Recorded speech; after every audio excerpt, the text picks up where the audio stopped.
What up, fight fans? And we are back at it with another edition here at Round One Sports TV. I'm always your host, Edwin, where the war fights start. Round one. I'm going to go ahead and test out some of these sound effects. If you hear any of them, just let me know. I'm just going to press like random buttons and shit because I got them all set up to different things. What up, Frontline? Want you to hop on if you're feeling better. But if you heard any of these sound effects in any order, I just have them programmed differently, and I have to get into this software because this is just really like cramping my style. But anyway, fight fans, what up, fun line? I just had nothing to do right now, and I wanted to come on and talk boxing a little bit. Anything you guys want to talk about to pertaining to boxing, some of the top stories, we could talk about it. In particular, I had one writer um, answer me back in a message about the Conor Benn situation and telling me that I don't know nothing about boxing because the event that Conor Benn is on is being held by the one and only Turkey in Ring Magazine. It's a Ring Magazine event. Now, I can agree to that. It is a Ring Magazine event, and Turkey is pulling all the strings here. I've said that numerous occasions. And I said, what's going on here? When you hear the name Netflix, there's only one boxing promoter in boxing right now that I was aware of that had a Netflix deal. It's Jake Paul and MVP. I kind of figured that MVP would be leading this here. And why would MVP? And I questioned it. Why would Turkey, mess with MVP? And Jake Paul, when I was telling Frontline, I was like, yo, he deliberately put AJ to knock him out. Like, you know what I mean? Hold on, let me put on my headset. What up, Funline? Let me get through this. What's happening? What up, bro? You sound like you're still Sound going like through it. shit, bro. Yeah, you do, bro. Bad, but it's all good. We here. Man, yeah. So Yo, what I first would of all, before you yep, get into that, yep. I wanna give prayers up to this young lady, Isis Co. She fought Mm. on the pro box card. She was knocked out in the first round brutally. She was in an induced coma, but thank God she's out of the coma. She's talking now. We don't know. She Oh, doesn't remember anything. But prayers up for her. Hopefully, fast recovery. wow. It's Yeah. kind of fucked up because the fight happened in California. I was just doing some research on the situation, Mm-hmm. and she just fought 7 weeks ago and lost by a KO. It was a body shot, but she lost her last fight 7 weeks ago by a KO. I thought the commission is supposed to suspend you for a certain amount of time before you can jump in the ring again. Mm. Well, they probably deemed it was just a body shot, like a liver shot, and they didn't think that she had any broken ribs. It's kind of like on a fight to fight basis, on whether or not, they feel like you took a lot of damage. Some fighters make quick turnarounds, knockout guy suffered no damage, and they're back in the ring less than a month later. Uh, if you're explaining she got knocked out by a body shot, Her and it previous was fight. yeah, and it wasn't no head damage like that. She didn't get whipped back on, slam her head on the ground. I didn't see it. I'm just going by what you're saying. Body shot.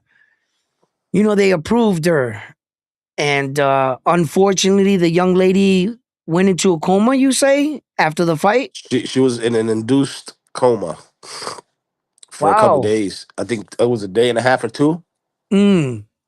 and she finally woke up. Now, were And the punches severe? yeah, yeah, Yeah. yeah, Mm. yeah. They were. I mean, so obviously, I'm not a fighter. Hmm. I'm not a trainer. I'm not none of that. But based on, although you could take their advice with a grain of salt, it kind of makes sense. But Paulie Hmm. and Chris Algieri, they said that that type of beating that she got, it's not enough to put her into an induced coma. What they're saying is that she probably had medical issues prior to the fight that weren't disclosed and Mm. caused. that to happen. But I didn't mean to throw you off. I just wanted to get No, that out there. absolutely. No, no. This is something And then in the you sport of guys want to boxing. fuck, and then you guys want to give him 6 ounce gloves. Get the fuck out of here, Well, bro. okay, This is wait at a minute. 114. Okay, yeah, I still want to give him 6 ounce gloves. Okay, because of this. Chris Algieri and Paulie Malignaggi, they're trying to make sense of it all. I got to go back myself and I got to watch it. I want to see it with my own eyes.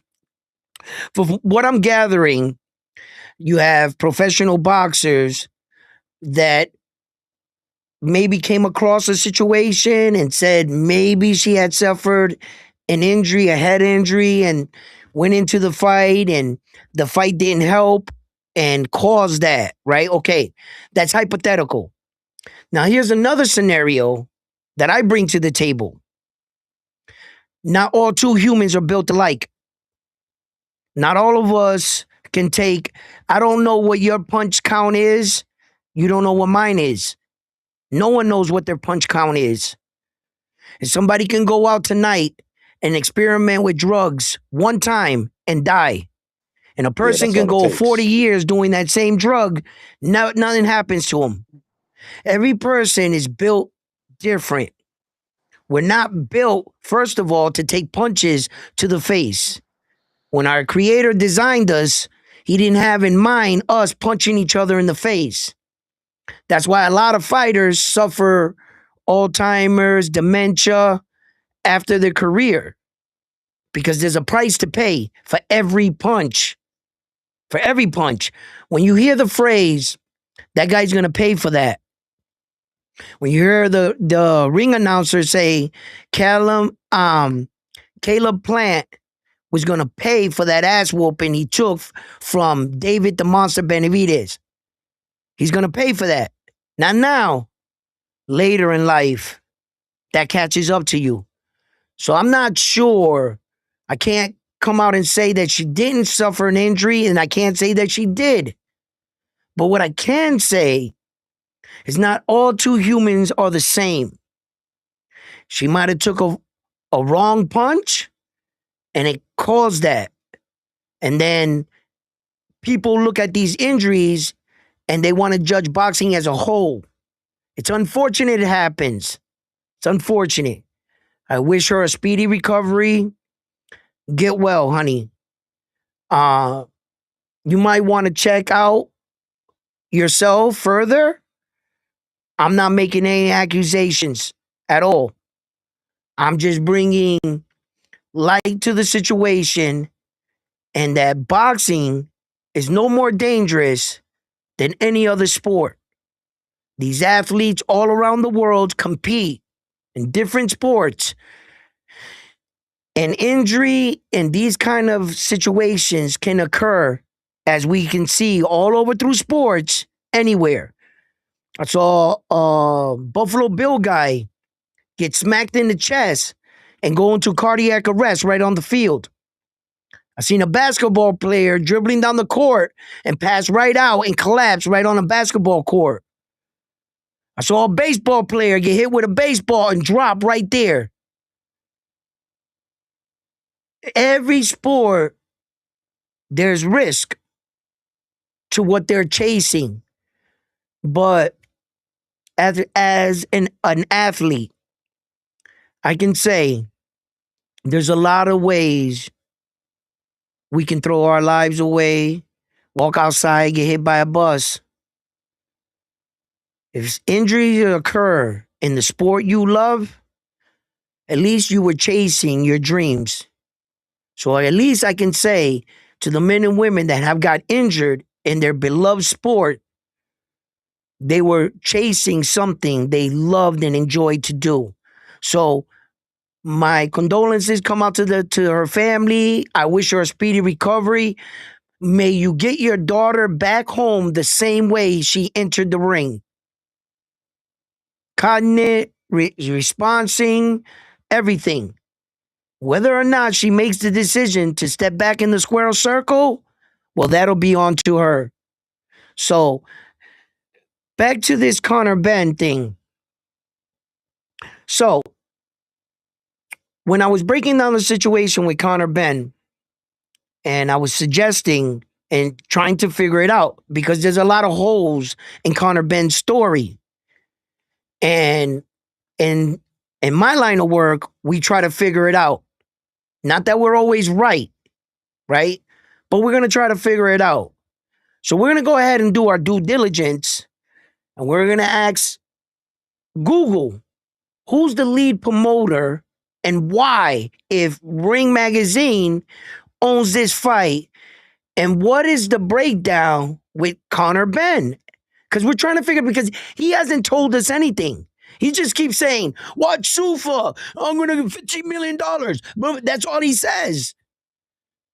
And excuse after excuse.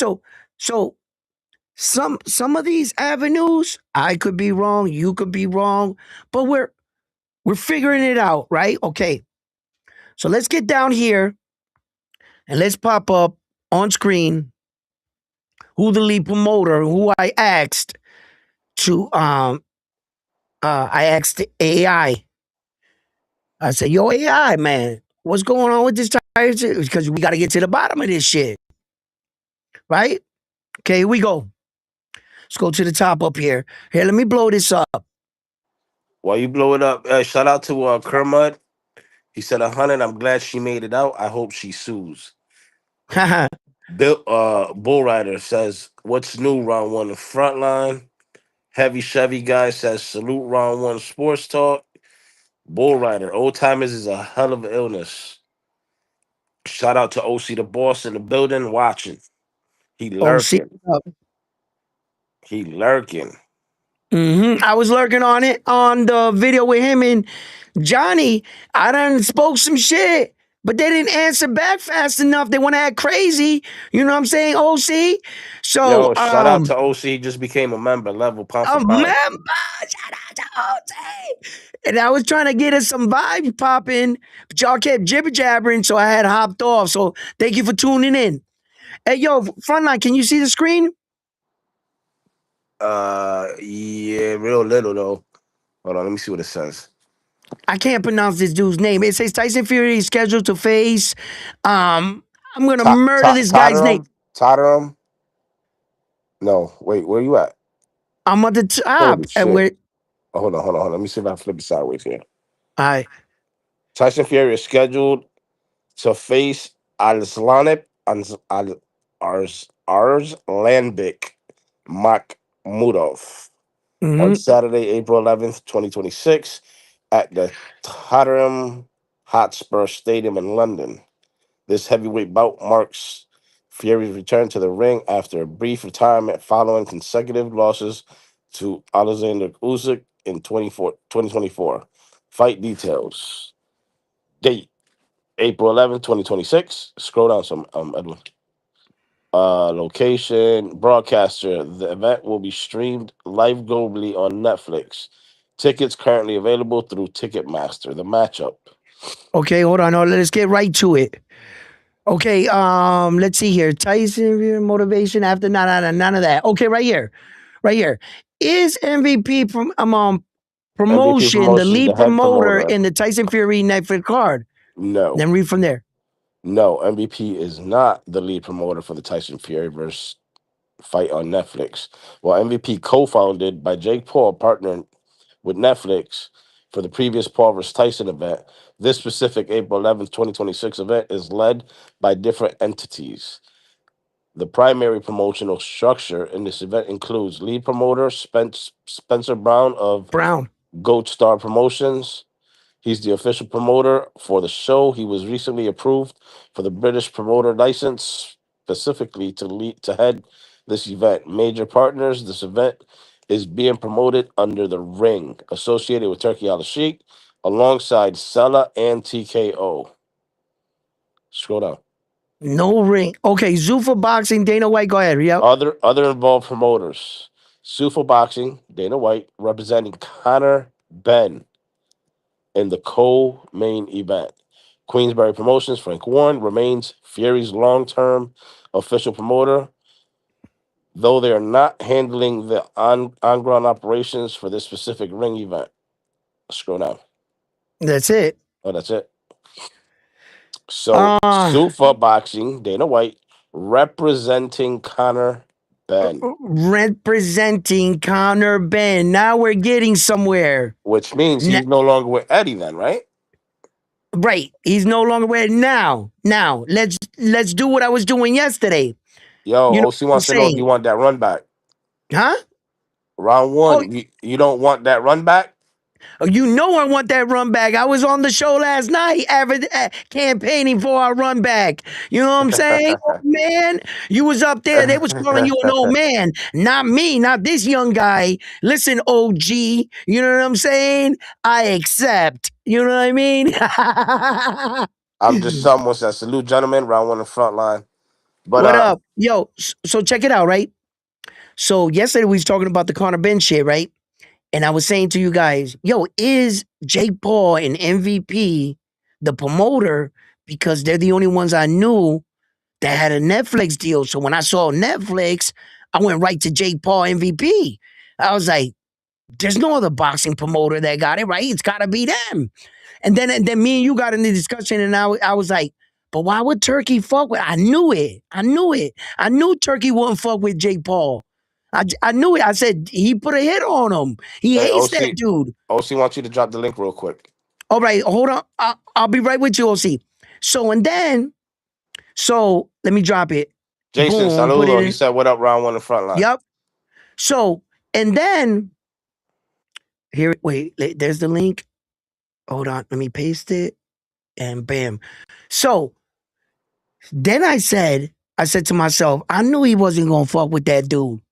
So when Conor Ben, let's just think of the steps. When Conor Ben left Ed Hearn, he went to Sufa. He signed to Dana White. Allegedly, what we were told, he signed to a one fight deal for $15 million.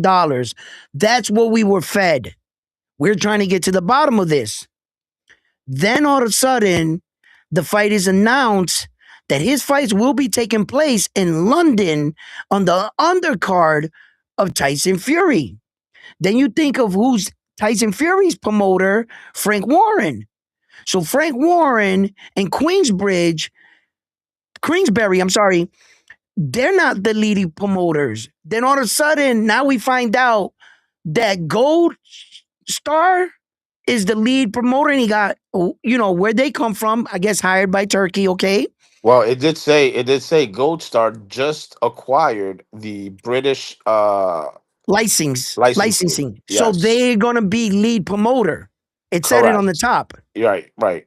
It said they got assigned. So and then I'm sitting there and saying, so why did Conor Ben backdoor Ed Hearn if all you wanted to do was to get on a Netflix card for a couple bucks that had nothing to do with Sufa? See, the whole argument is that Conor Ben went over to Sufa and that he would fight under their banner. See, and then what threw me off, Dana White makes a contract with a streaming service to show the Sufa fights, and it's Sky Sports. I thought it was Then Paramount. Paramount no, Plus. it's Sky Sports. Then Conor Ben goes on yesterday. He makes a thing on Instagram and TikTok that tune in for Super Boxing on Sky Sports. Conor Ben himself advertising for the streaming platform for Zuffa, which is Sky Sports. That Dana just signed the deal with them. That's official. So if you're not fighting on their streaming platform, you're not wearing their uniforms, you're not fighting in their business, and when you fight on the card, you're basically not representing Sufa. You're fighting on Netflix. So the Sufa belt, will it be in attendance or not? Well, the question is Dana White officially his promoter now? Yes. Because Yes. He because signed I his thought soul. I thought that Sufa, you can't have promoters. You're basically your own boss. No. No, that's a lie. Once you sign, oh, and I don't know why anybody's not talking about this, guys, but this is serious. We need to address this. You guys do know that the Muhammad Ali Act went into a attack in a courtroom. I think it was this morning.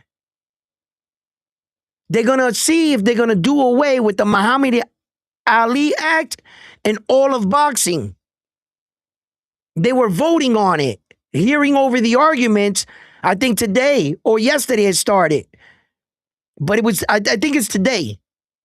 So Okay, so I'm just someone clarified. He said Paramount is for the US and then Sky is for the UK, which makes okay, sense. Shout out to Cesar two in the building. He said, "What up, round one in frontline?" what So up? Ben is free after this fight. I don't think so. There's no way.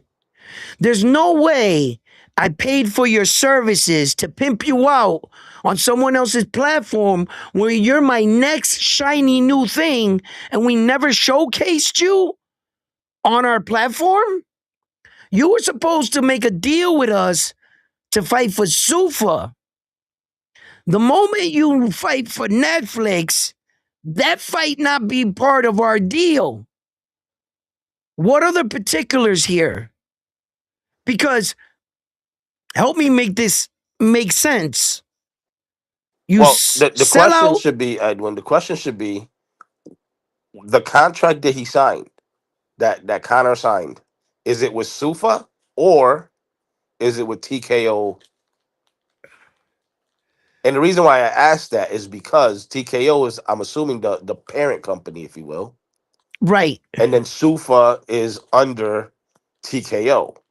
So if he signed his contract Yep, with TKO, then he can be pulled either to Sufa or to a Ring, or because Ring is the I'm sorry, TKO is the parent company, and under TKO you got Ring, you got Sufa, et right, cetera, et cetera. right. So I don't know. OC the boss, what up? What What's up? up, What's up? What's OC? up? What's up, my man? What's up, bro? What's going on, man? Man, I'm cool. I'm cool. Hey, I had. OC, hold on, hold What's on, hold up, on. How you gonna let all these young boys take over border wars? man? You Listen, know what I'm man. saying? We ain't supposed to be in there. Hey, You got round one. these young dudes beating their chest, showing belts. We gotta show them how it's done. Hey, round one. You told me you ain't want. You ain't want to run it back, man. You said you ain't want to no more, man. Oh, So you stop it, know. OC. Don't come up here with that. Okay. You backdoored me. You did me like Oh. Conor Ben did Ed Heard. Oh. Yes, you did. You Wow. went behind my back. You told Ness you Wow. wanted another fight, Wow. unbeknownst to No, me. listen, no, But no, no, listen, no. that's Cause water listen, under the you bridge. You you ducked pulled me. you listen. You said you had, and plus, you had some Yes, the situation going situation. on I'm glad I personally. didn't fight. So Yeah, so it's because cool. So it's cool, yeah, bro. it's I'm not cool. I'm not leaning on that. But check this out here. Right. Only reason I'm saying drop the link so I can jump in so I can update you because I'm going through the Achilles rehab Yes, shit, I right? heard. I heard. So Unfortunately, I hope you I speedy recovery. man, listen, I'm trying. So it ain't gonna be Don't this fuck year for sure. around. Man, listen, I was Chill, getting man. I am no, I'm chilling. Check it out. So I would say if you do want to run it back, I would say it had to be between the second and the fourth quarter of next year, right? So that's gonna Mm, be the fourth quarter is like, I mean, the second quarter is what, it's like April, yeah, March, some shit like that. yeah. That's the second quarter. So between the second quarter and the fourth quarter is when I'm able to get back and do what I need to do, right? So Right. listen, bro. If you serious, that's No, giving come you on, man. that's Stop it. listen, bro. No, I'm serious, bro. Listen, if you're serious, that's giving you plenty time to get your shit. You know what I'm saying? Yeah, That's man. because listen. At the same time, even when I come back, that motherfucker Anthony Hill still wanted too, though. You know what I'm Yeah, saying? So, yeah. Don't feed me no bullshit and come but here and say Anthony Hill shit and all this other shit and start putting it in the chat. If you're gonna invite me outside for a fight, stay to your guns. I You know what I'm hear saying? Hey, you. I'm gonna give you hey, this Yeah, opportunity healed up. just a fair warning that duck yeah. flu is going around crazy. Yeah, it's going around. Listen, duck Hey, flu, duck season. It's out here. Everybody's ducking. Hey, yo, I don't do you that know, shit. hey, I don't. yo, Hey, but as check this out. OC the boss, I'm talking. All I hear is quack, Mm, quack, mm, quack. That's mm. all I. You know what I mean? That's It's crazy work. crazy. That's crazy work. But check this out though, right? Being that it's a lot of time. You know what I mean? You got to think about that weight. You got to think about that weight shit though too. No, I'm Round one. good. You got to think I'm about good that right weight. now. You got to think about that weight because I I'm not going up, bro. I'm staying at No, no, 75. I can make that weight right now. I Mm, actually didn't even gain a pound or two going back. I guess when I mm, turned it off yeah, and I started thinning down, yeah. it was like I would have to eat like I was eating before after Right, I right, cut my right, diet, but I right. haven't been eating like that. So I haven't even been working out to tell you the truth, and I've been able to Yeah, keep the weight off a little. So I know I hop in that gym, that's cool. and all I need, I feel right now, because I already been in the ring with you. All I need is a week to prepare to whoop your Ah, ass. That's don't do it. that. Don't It's all I please don't say need. that. That's all Oh, I please don't need. say that. You know what I Hey, but mean? listen. You know They gon' why? listen. They Because gonna you get got a on your bum leg. ass. Because you got a bum See, leg, and I'll and that's fuck why, you up right now. and that's why they gonna get on your ass because they gonna think you cherry picking. They gonna say you cherry picking, No, you man. ain't no So cherry pick. Come on. definitely Don't not. consider yourself a cherry No, pick. no, no. I don't. Make a full recovery, Yes, and we're sir. going to lock horns one Yes, more sir. time. I won't run it Yes, sir. back. I want to run it Yeah, we back. got that. We got that. We got that. So yeah, I just want to jump on, man, just to give you a get so you can hear it verbally instead of typing this Yeah, shit man. and give you that verbal update. I would say between the second and the fourth quarter, I should be good to go, right? Because I'm definitely taking my rehab serious. And actually I'm kind of ahead as far as the healing process. You know what I'm saying? I do walk. Mm, I walk around with my boot now. I don't use no crutch, none of that shit. So, mm-hmm, I went to rehab today, and they did what they needed to do for me, and my little mm. exercises and shit. So, it's just all about right now, letting that tendon heal all the way, and then building that muscle back up in my calf. My lady was like, when I be going up the stairs, my calf just shake like jelly and shit because Oh, it's it's shit. it's weak I'm as not hell. sure you'll be And ready, but no, by I next might year, have to fight no, no, somebody else. I no, might have to no, fight no. Ben the Listen, Barbarian or something. I man. don't Hey, know. hey, listen. If you want to get in there and get you some work in, that's all to the better. But next year, I'm back. It's gonna take to next year, right? Mm, As far as healed up, me going back to mm-hmm, work and shit. I go back to work in May. That'd be 12 weeks right there. I go back to work in mm. May. It's just me building up the strength in my calf again, and also, fucking up them tendons, man. Yeah, man. It psychologically fucks up your brain, right? So Mm-hmm. I have to get my brain back.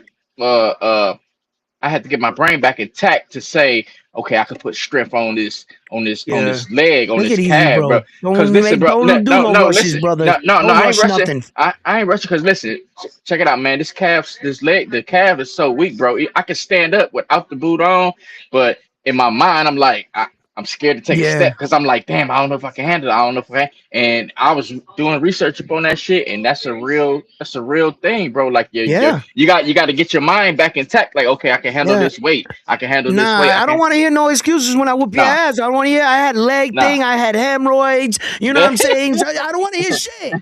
You know what I'm saying? Get no. better. I Get got you, bro. better. I got You you, know what I'm bro. saying? Hey, yo, no. Real talk, right? Yeah. You know what I heard hate about injuries? What's that? That you don't notice you actually need that body part until you hurt it and you bump it into everything. And then you're like, Exactly. ow, ooh, and Exactly. you don't Yeah. notice how that body part, I'm sorry, Right, bro. part will fuck with you in your every day-to-day life. Yeah, And you trying to man, get comfortable and bro. you trying to do, and then here it is. You always, that's what I mostly hate about It's injuries. listen. When I first got this injury, man, it was terrible. Like I could, Yeah, like it didn't hurt. I just couldn't do shit. Like, right. yeah, I couldn't do shit. Right. The doctor had showed my girl where my tendon had snapped at, and Ooh. the good leg, you could feel the tendon in the good leg, The and then strength in it. You can feel the yeah. strength in it. Yeah, you can feel the tendon, but then you reach over to the leg where I tore the tendon, it's nothing there. She was just like, "Holy shit!" Like it's nothing there. Right, So yeah, right. All right. but Yo, yeah, man.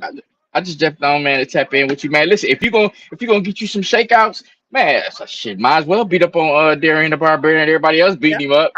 Man, go get a belt real quick. You know And what I'm you gonna saying? say I Yeah, cherry y'all ain't pick. shit. Why y'all Stop picking on it. him for? You ain't shit. Man, Yo, Darren the Barbarian has gotten better he from the has, bro. lat, and his gas Hell tank yeah. scares me. Hell yeah. Hell yeah. Listen, Scares and me. I would even say I'm like, this. yo, this Round dude's one. getting better. Round one. I ain't gonna even lie to you. I would even say this, bro. Even if you did a border war, next two border wars, rounding out this year, and you even went up against Anthony Hill, man, you'll beat him. you'll be Mm. him. You be him. You know what I'm saying? I'm looking to get in there and do better than I did last time, and I Yeah, got that one feel for it. But you was right about one thing. yeah. I got bit. I got You got bit. bit. You got I bit. want to do it again. Yo, Exactly. you know how when you do something crazy and you get fucked up and you're like, I'm never gonna do that again. You heal up Right. and then you're like, Right. I want to do it Right. again. I want to do Yeah, it again. you know, Yeah. Yeah. Yeah. Man. yeah, They. man. Nah, for us OGs, man, it's a privilege to Yes, sir. have shared the ring with you. Mm-hmm. Uh, you know what I mean? I talk about this as a warrior, as a young man fighter. You get Yeah. older, you know. I too want to check in with my warrior spirit and see if a competitor still is there.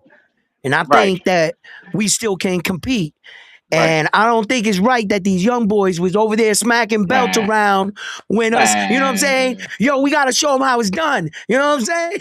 Hey, listen, listen. All the top players, man. Either they didn't make the Border Wars this rip, or we all injured this rip. What So happened you with know, Vega?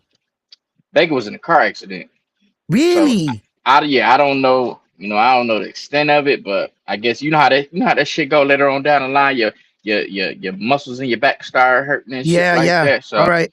maybe Yo, put a I heard there strain was a on. brutal knockout on Border Wars. Somebody got Hell no. pulled out. Man, listen, dude. Let me tell you about this dude. I watch, and it's the second fight on Border War. So if you decide to watch it, Okay. I That's guess, why I didn't Buddy, see it. yeah, I guess Buddy gassed out, and he was just kept laying laying on the canvas. Like, bro, get the fuck up. Like, okay, the fight over with. I get it. You might sit down because you tired. You know what I'm saying? But bro, you ain't Oh, finna be that goddamn tired. Like, he just kept laying down in the ring, laying Wait, down in wait, the wait, wait. corner. Hold on, no, hold he on, was OC. beyond Yeah, round one yeah. tired. Hold on. He beat Man, round listen. one tired. Like he surpassed round one fatigue. They Man, called me listen, round one tired. They said I was tired in the man, ring against you. man. They said he surpassed that, bro. And I'm looking at the screen like, dude, get the fuck out the ring. Like he went to his corner, laid down, and sat down. Then he laid down, and his Oh opponent, no. yeah, like, bro, get up, bro. You ain't that motherfucking tired. You ain't that motherfucking tired, man. No, Come you on. know what happened there, OC. He faked like he trained. He didn't train at all. He came in Border Wars trying to get on TV, trying to show off for Mm-hmm. his girlfriend, and got Mm-hmm. fucking reality kicked in. And he almost didn't catch his breath. Mm-hmm. Just that Yeah, little man. bit of round, a little bit of work almost took that man out That's because he all it was takes. faking the funk about training. Yeah, that's all it take, man. Listen, so like I told Hill the same shit. Listen, boxing will show you your bad habits. You can say you Mm-hmm. train your hard ass, your hardest, and you did whatever you Mm-hmm. did. Wherever you slipped at, boxing will show you them bad It will habits. reveal itself. Yes, It it will will. reveal itself. Yes, it will. Definitely will reveal itself. So yeah, listen, man, I'm let you go and do the shit, man. I'm gonna go and Absolutely, sit brother. back, Thank you for kick it stopping by. myself. Thank you for You got it, becoming a man. member, bro. I got you, Showing the bro. love. You're the All the best. time. All right. Y'all have a good one. All right, you too. Yes, Peace. sir. Yep, Be yep. Peace, safe. bro. God bless. Yep, yep, yep. Hey, so Well, correction. if anybody needs to know what that was about, if you're just tuning into the channel, that was OC the Boss. Me and OC fought in Border Wars. You guys can check that out on my page and also on Border Wars on Ness's Boxing Voice. I got a different angle without all the talking and Ness and Two Tone. They was doing a bit, but I got a quieter version, and you guys can check that out. But I had an awesome time. Listen, gentlemen, let me tell you something. Boxing is truly sacred for me. I don't view it just as a sport. I view it as a way of life, an outlet. When I was a young man, how to get out my aggression without getting in trouble. It was a way boxing humbled me. When I was thought I was a tough guy, I went into the gym and somebody kicked my ass. And it humbled me. It put me in my place. It taught me the difference between thinking you're a fighter and actually training to be a fighter. Boxing has taught me a lot. I walked away from the sport, not because boxing walked away from me, it's because I wasn't as disciplined as I should have been younger. So still, that fighter burns inside Some of us. And if you ever want to challenge yourself or you at something, it doesn't matter. It doesn't have to be boxing. I just suggest you don't go to your grave thinking, what if? No, I will never fight for a world title. No. But that was my moment. That was my world title. I came up short, but I'm not discouraged. I had a lot of fun. I checked in with my inner warrior. I wanted to know, can I still throw some punches? I didn't look the best like when I was in my 20s, but as a fighter, you got to accept your place because thinking I'm not as good as I was in my 20s will keep you out of the gym. Accept where I'm at. A little slower. I don't got time to set punches up type shit. I'm not doing the stuff like I know, but it teaches you. No matter how good I was as a young man, without continuous training, you might know it, but your body won't move to it. It moves to a beat of a drum of a man being lazy, not working out, not training. And you think you're going to get up and do this? Boxing to show you. And it kept me honest. There is no emotion I did not go through in the pursuit of fighting OC the Boss in Atlanta. There was no emotion I didn't go through. I wanted to quit. I wanted to give up. I felt good some days. I felt strong some days, weak other. I questioned myself. I doubted. I willed myself. There is no emotion I did not go through. I promise you. And in the end, it was time to buy that ticket and get on the plane by myself and go out there. I don't know what I was going to run into. It's not that I didn't care, but fear, doubt, and coming up short was not strong enough to stop me from getting on that plane. My desire to want to fight was stronger than everything else. Trust me, it was. My desire to fight was so strong that even in my worst moment in the ring when I gassed out, I really gassed out. Time of statute limitation has passed. I got gassed, but I wasn't looking for a way out. And I could feel OC's pressure and his intensity. He could see it in my face. I was fading. His coach was telling him, he's fading, take it to him. I could hear it. But like a true warrior, I stood there and let's go. You're going to have to put me down, right?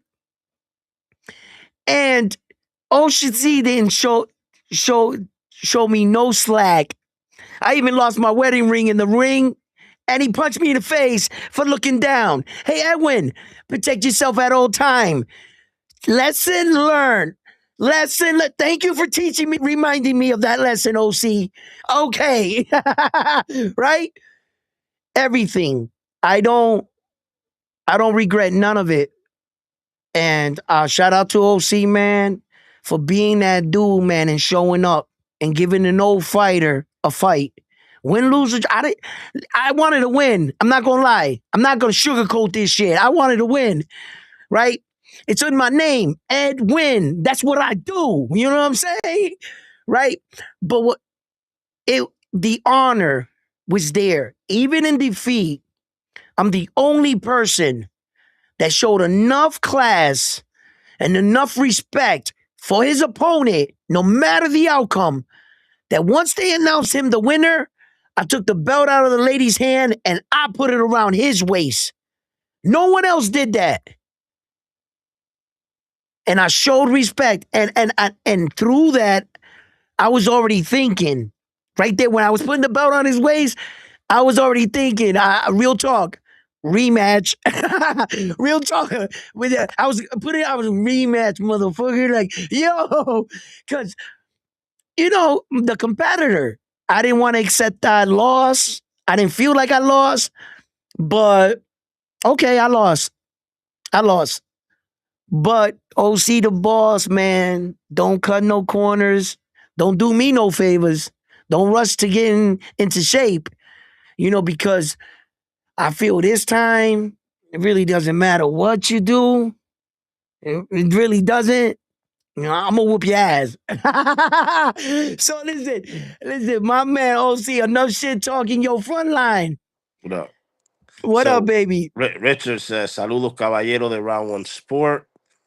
I'm just someone. Money came from Netflix, like Paul versus Tyson, Canelo versus Crawford. Conor sells in the UK." Mm-hmm. Mo Brains says, "Oh shit, the D word." Cesar says, "No, TKO is WWE, UFC, and SUFA, not the ring." Huh? Um, Back because that up. Cesar, he says, "No, TKO is WWE, UFC, and Zuffa, not Yes. not the ring." Right. So I Yes, that's I'm the correct. I'm the one that said TKO is the parent company, so I assumed Oh, because Turkey owns but look, now we got our supporters here also because he's right. It's a separate entity. It's this is all a shell game, my man. right, Front line to tell you the truth, right? Look. In one way or another, we can honestly say Turkey's got his hands in each of those entities. I'm not sure on the percentage on all of them, but he's in bed with TKO because he wanted to do the TKO league with the WWE and all those other guys. They're all connected. So the particulars, Frontline's not wrong. Frontline's not wrong. He's not wrong in the sense of assuming or thinking one of their other shell game little companies that Turkey's endeavored with, we got to kind of figure this out as a community. So if Frontline says something and you come back and you help him, you're helping out the Round One Sports Talk community. You understand? So it's like navigating through this shit. We got some answers today.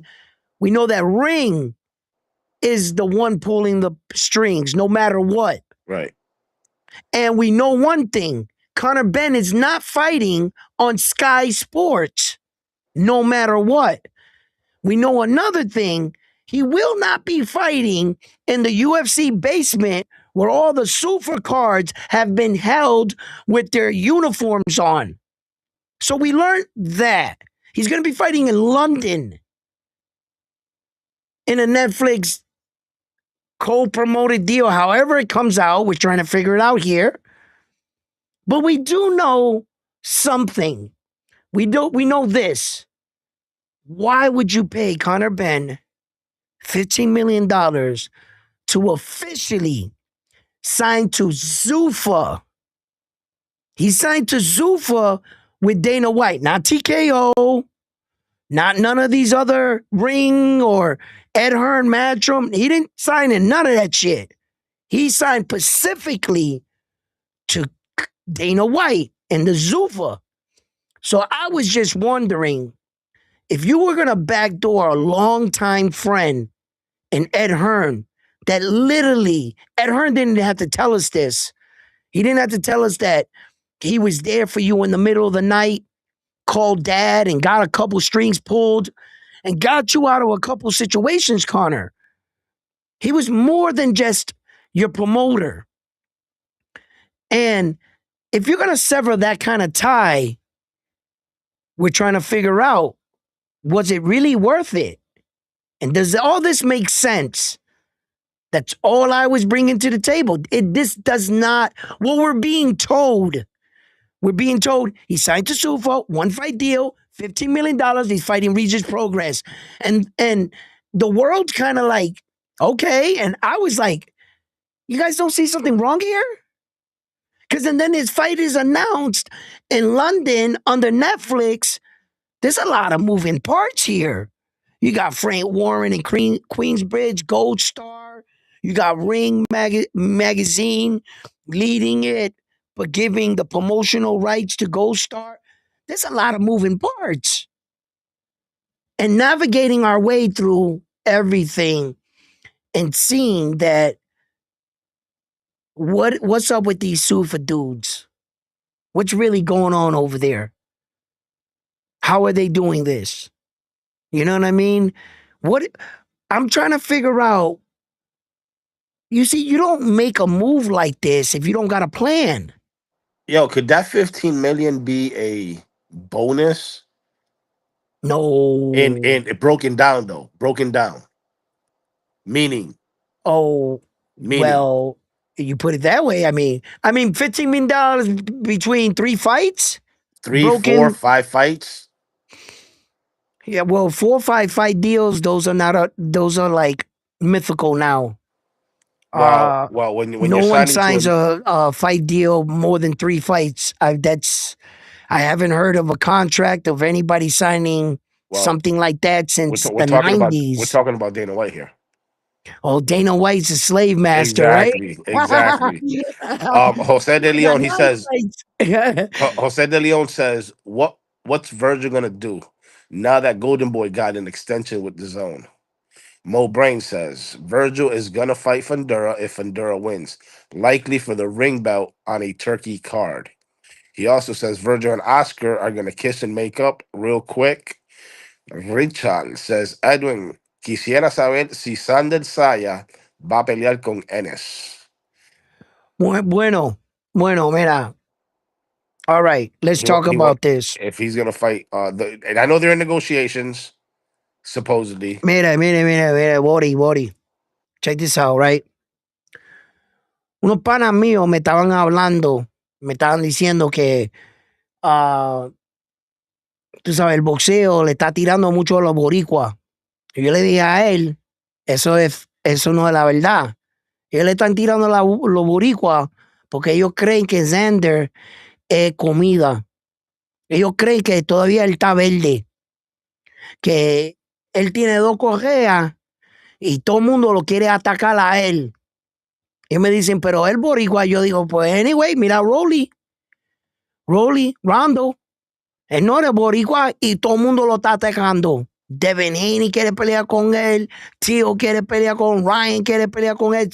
Shakur Stevenson quiere pelear con él. Todo el mundo lo está atacando. So no piensa que están atacando los boricuas. No, están atacando a un boricua joven, chamaquito. Por eso todo el mundo está llamando el nombre de Xander, porque ellos creen que ellos le van a meter las manos. Vamos a hablar la verdad. Ninguno de nosotros pensamos que Xander era suficiente para Conwell. Y esa era just 2 peleas, 2 fights ago. Yeah, but Nadie pensaba. Conwell was the boogeyman at the time. Yeah, pero nadie quería echarlo con Xander. And what I said in Spanish, translated for my English speaking people, is that there's a situation going on a lot in boxing. It's going on everywhere with every culture. Actually, it's going on in different cultures right now. Whenever a fighter gets too much pressure, the race decides you guys are all attacking just the Puerto Rican fighter. Why is everybody just coming after Xander? And I said, why don't we just tell the truth? The truth is, everybody thinks Xander's food because everybody still think he's young in the sport. He's a young fighter and he's still a little wet behind the ear. A lot of fighters believe that Xander is very fortunate to be in the situation that he's in, that he has 2 belts as young as he is. So the veterans in the game see an opportunity. They're just attacking Xander, right?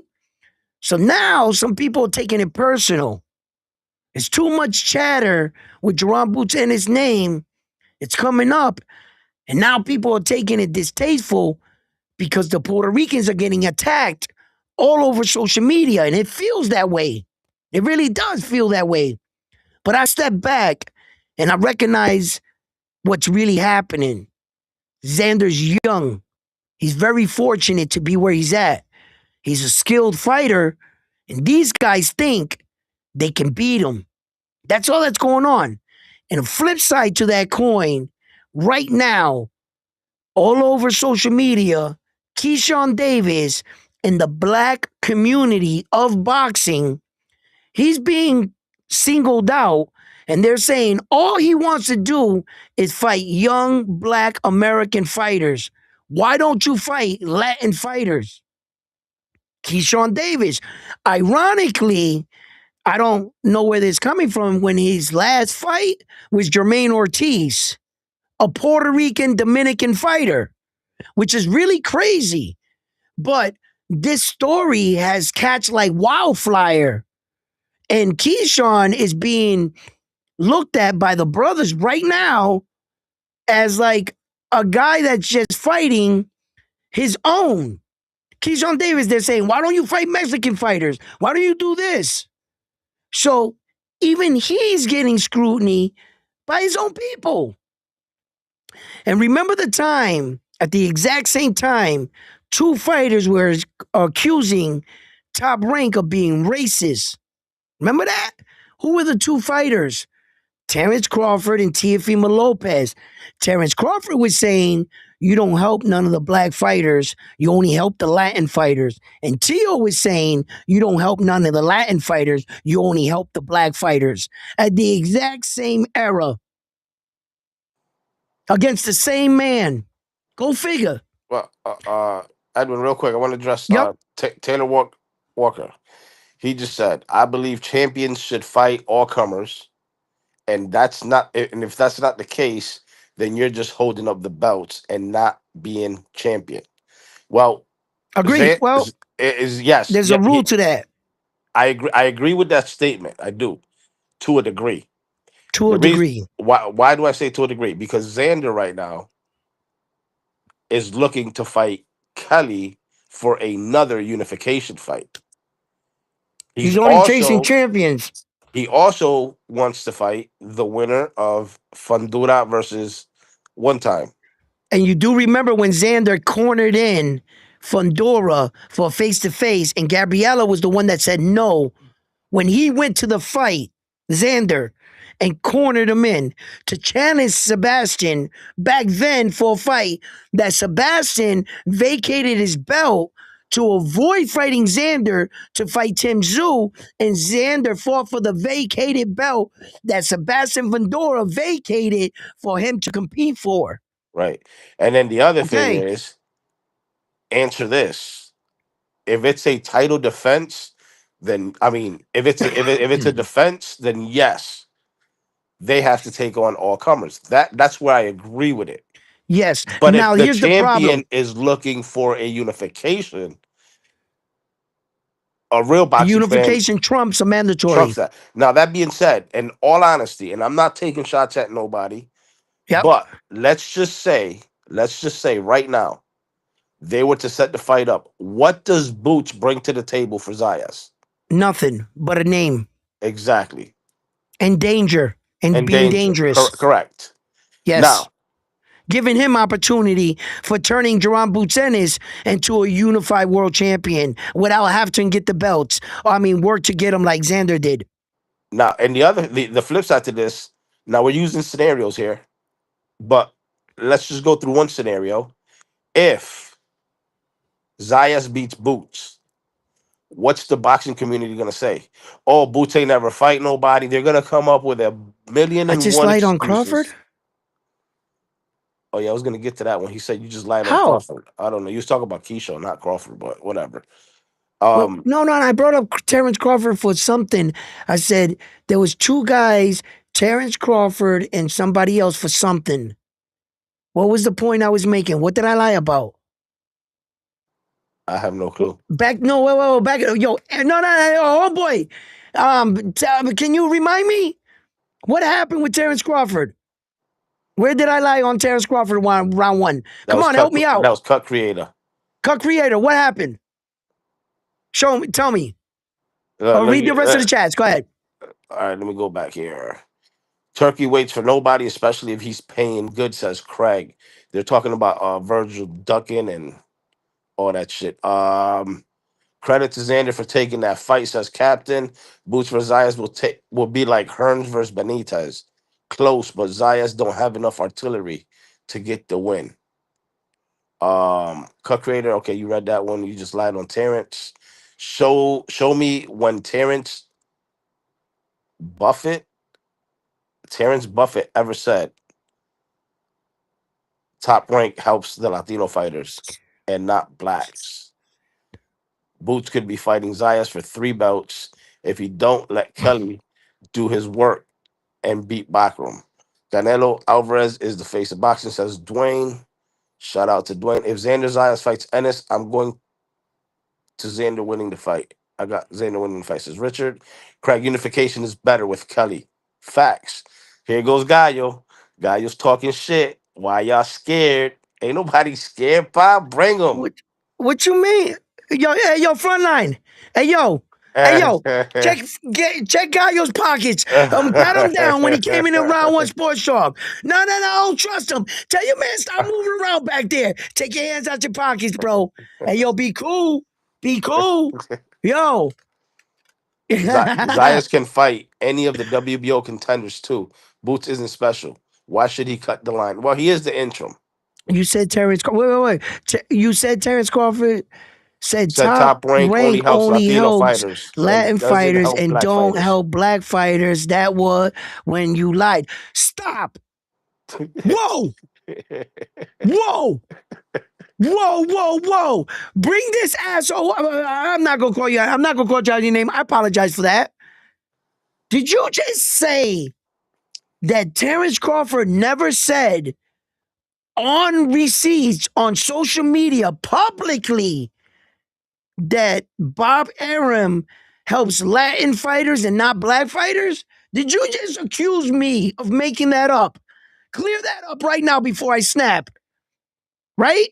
Because there is 1,000 videos and Terrence Crawford himself saying this. That Bob Arum don't give two shits about black fighters.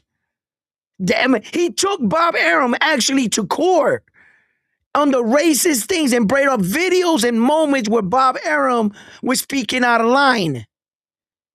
You do know that there was a lawsuit with Terrence Crawford and Bob Arum. And you do know that Terrence lost the court case. Well, he technically didn't lose, Terrence. At the end, what happened was, He just said, show him the receipt and he'll apologize. check this out. No problem. There's like 1,000 fucking receipts on this. Listen, at the end, a lot of people, a lot of boxing, well, I was covering it at the time.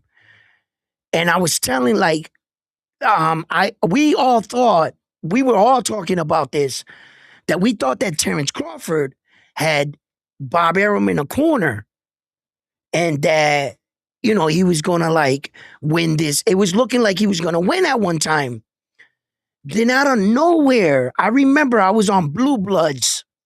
I was on Blue Blood Sport. I actually have a video with Blue Blood.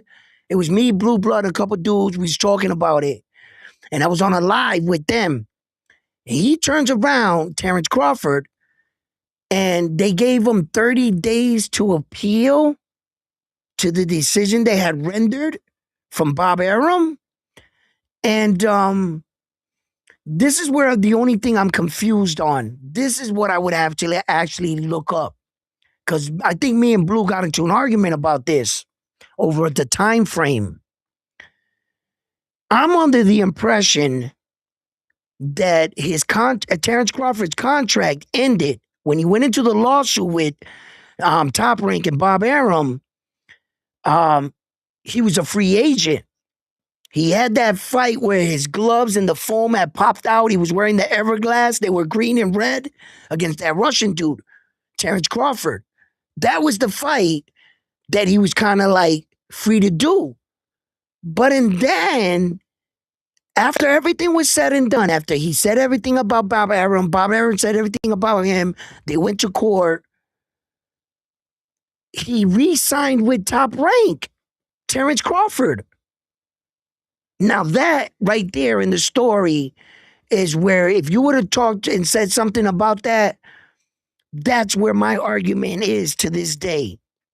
I wanted to know that after all of that, Terrence, you went back and signed with Top Rank and with a full one fight deal, and then he went a free agent. Blue Blood is telling me, nah, he didn't do that. He had left his contract with Top Rank, got an argument with them, then re-signed, then took them to court, then walked away. That's what Blue said. So I was like, are you sure about that?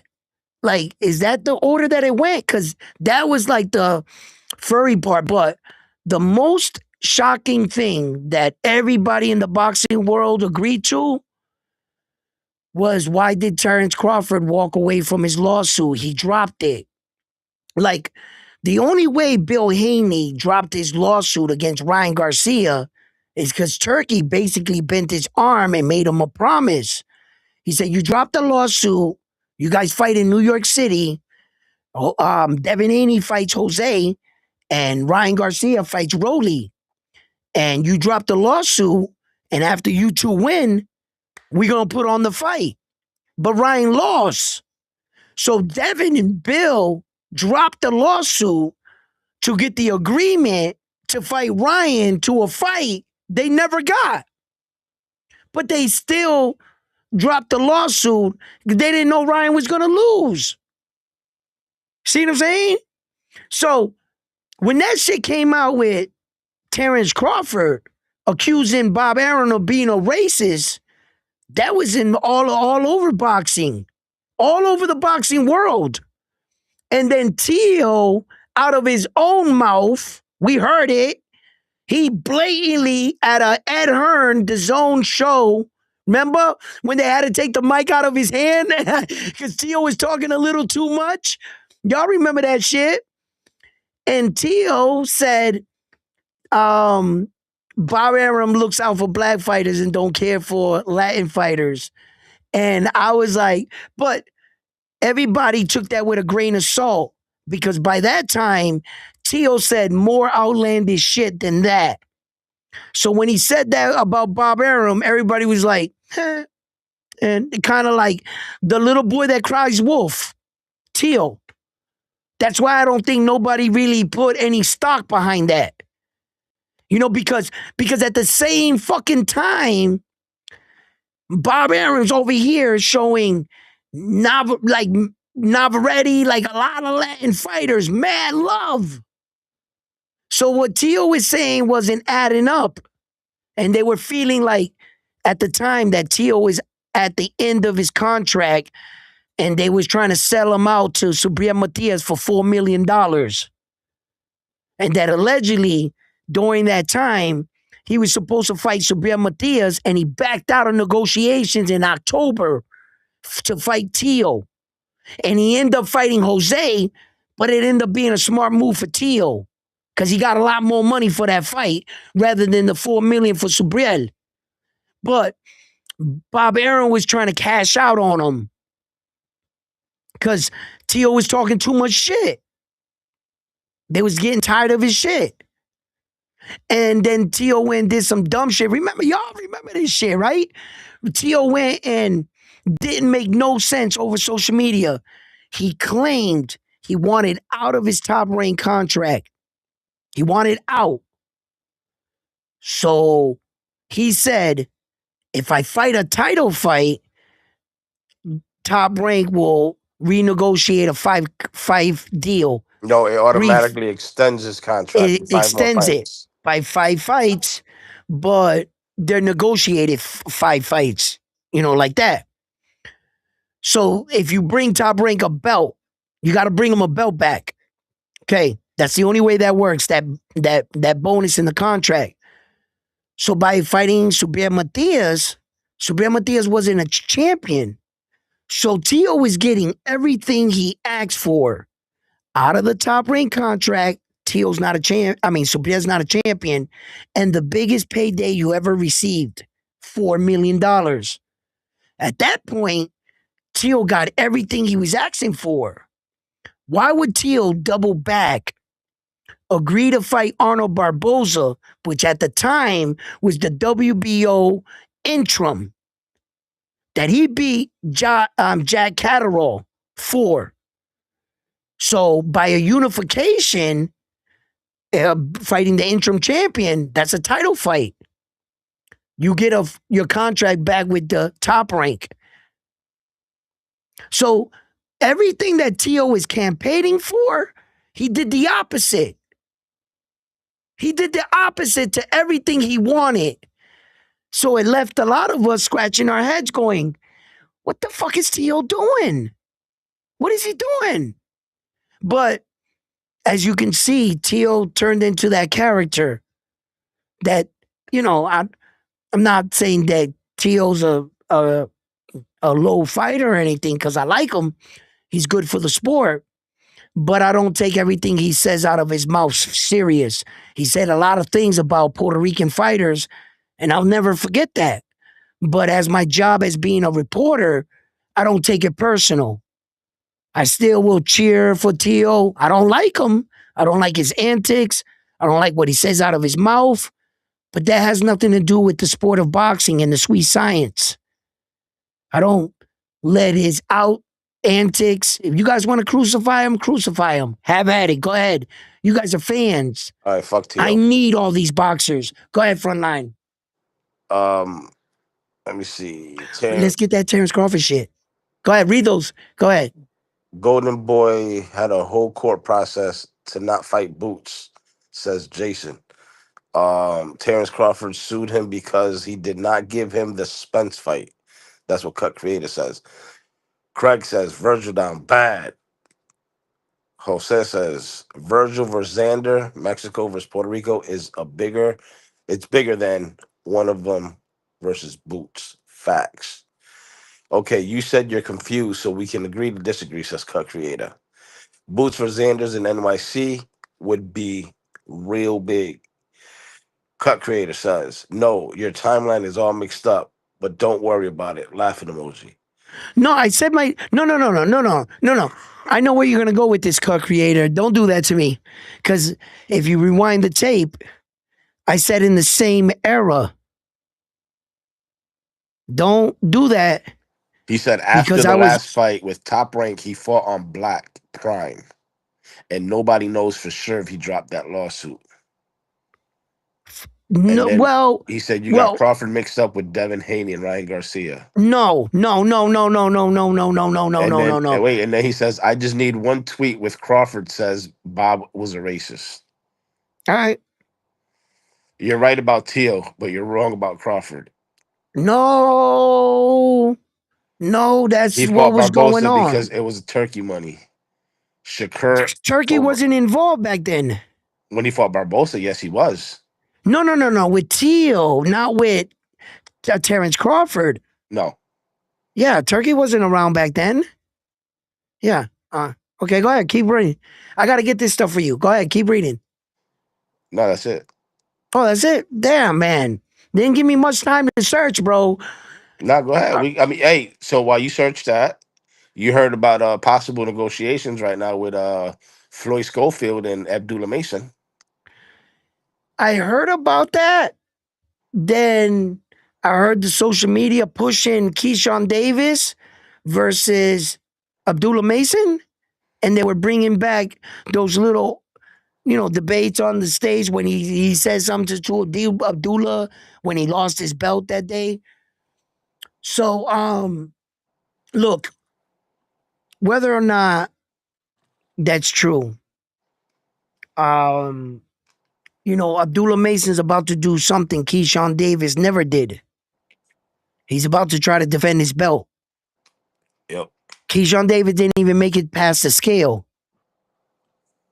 Okay? He was all a champion for like 15 minutes. So, Keyshawn Davis right now, he's down bad. He's down bad because in the sense, not in the boxing sense, not in the win column. Not that he had a great performance against Ortiz, which I mentioned. Not in that. He's down bad in the sense a lot of boxing fans are getting turned off because they feel like he's trying too much. He's using the TO copy and print. Attach your name to everybody. You know? Attach your name to like all the top fighters, fucking, just clout chase. And no one's gonna call you on it. Keyshawn. Yeah, it's all right. You can do this. Weren't you just filmed in Debo's old neighborhood calling out Debo, Devin Haney? Then weren't you just filmed arguing with Ryan Garcia? Now you're talking about Abdullah Mason. Before that, it's like they just feel that, I guess, it's not genuine. I don't know where it's all coming from. I don't follow every boxing channel. I don't know where it's all coming from. If you ask me, Keyshawn's just trying to get a gig. He's trying to get somebody with a decent name in the ring with him. And ain't that what you're supposed to do? Like go around but we've seen it so much that some of these things come off disingenuous. And I guess boxing fans are starting to be like, yo, Keyshawn, bro, you might be trying too hard. You know what I mean? And who are you actually fighting? And what are you gonna do? So, I mean, personally, I'm not scared to put Abdullah Mason in with Keyshawn. I'm not. I thought Abdullah Mason would have more time to get better before he was a world champion and puts this kind of target on his back. Now, unfortunately, you're going to have to answer the call. You're already the world champion, just like Xander. There's no more for me to be like, is Xander ready for Jaron Boots Ennis? There's no more talking He about has that. to be ready. He has to be ready. Yeah, there's That's no it. ifs, ands, or buts. There's no it. You're correct. It's not what He's a world champion. Now he can't pick and choose who he wants. He's not can't. Canelo. He's gonna have people attacking you for what you have. You're the king right now. Yep. And even though they don't want to recognize you as the king, they want to try to convince you that you're less than your accomplishments. 2 belts, not 1, 2. They want to make you, Xander, feel like you're not the A side. My name is bigger than your 2 belts. That's their job to convince you. Xander, you should know in boxing locker rooms, not on BoxRec, ESPN website, none of that shit actually matters.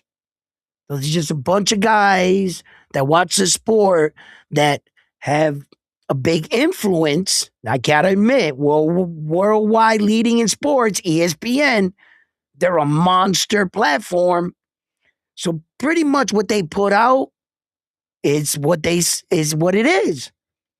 But there's another ranking system, the real ranking system in boxing, in the gyms, boxers, champions. We don't care about them what's real. I got 2 belts. You got none. Well, you got a minor. You don't got any major titles. And we're not fighting for your minor belt. So that's why I don't even bring it up. Because when you talk about Jaron Boots Ennis, what are you talking about him fighting? Defending the minor belt that he has, that WBA minor, regular? Or are you talking about him fighting for 2 major world titles? So we don't even bring that shit up. And as far as the ranking system, one of the gentlemen in the chat said, well, why don't Jaron Boots Ennis or Virgil Ortiz go and get in the ranking system to fight Jaron Boots Ennis? You see, the problem with that is out of Virgil Ortiz and Jerron Boots Ennis, the only one that got a legitimate claim is Jerron Boots Ennis. Because I believe Virgil Ortiz is the WBC interim to Sebastian Fundora's belt. You see, and the problem with getting these minor belts, in some way, they're good for your fighter. In some ways, stay with me. Because it shows your fighter that if you can get to that level, you might just be right around the corner for championship level. You got the interim. Let's go after the champion, right? So it gives the fighter, that confidence and that like, man, if I can win this interim belt, I can go after the world title. You know what I mean? I can turn this into a real belt, right? Okay. The problem with that is that technically Virgil Ortiz and Jerron Boots Ennis are out of the ranking system. Technically. Challenge me on this. Go to BoxRec right now. Go to any box scene. Go to anywhere and look up the ranking system. Go to ESPN if you want. Now, in the regular ranking system, like they rank the top 154 pounds, that's going to be a different ranking rather than the sanctioning body's ranking system. So recognize that. Go to where the sanctioning bodies are ranking the top 15 fighters. That's where you'll know you're looking at the right ranking system. And you'll notice that Jerron Boots Ennis nor Virgil on any of the 4 lists. They can't be because they got minor belts. And And once who's you on top? And who's on acquire top of that minor belt? Xander one, Zayas. yes, but for Virgil, it's Sebastian Fundora. Correct. So the only one that really got a legitimate claim is Boots, not Virgil. See? Okay. So, and then for everybody saying that Virgil made this whole shit up just to duck the boot smoke, I don't think you make something up and actually have it appear in a courtroom where Oscar De La Hoya got to hire lawyers as a diversion. And all of this spew out on social media about past cases like Canelo, because that lawyer was the same lawyer that got Canelo out of his contract with Golden Boy. And this shit got messy real fast all over social media.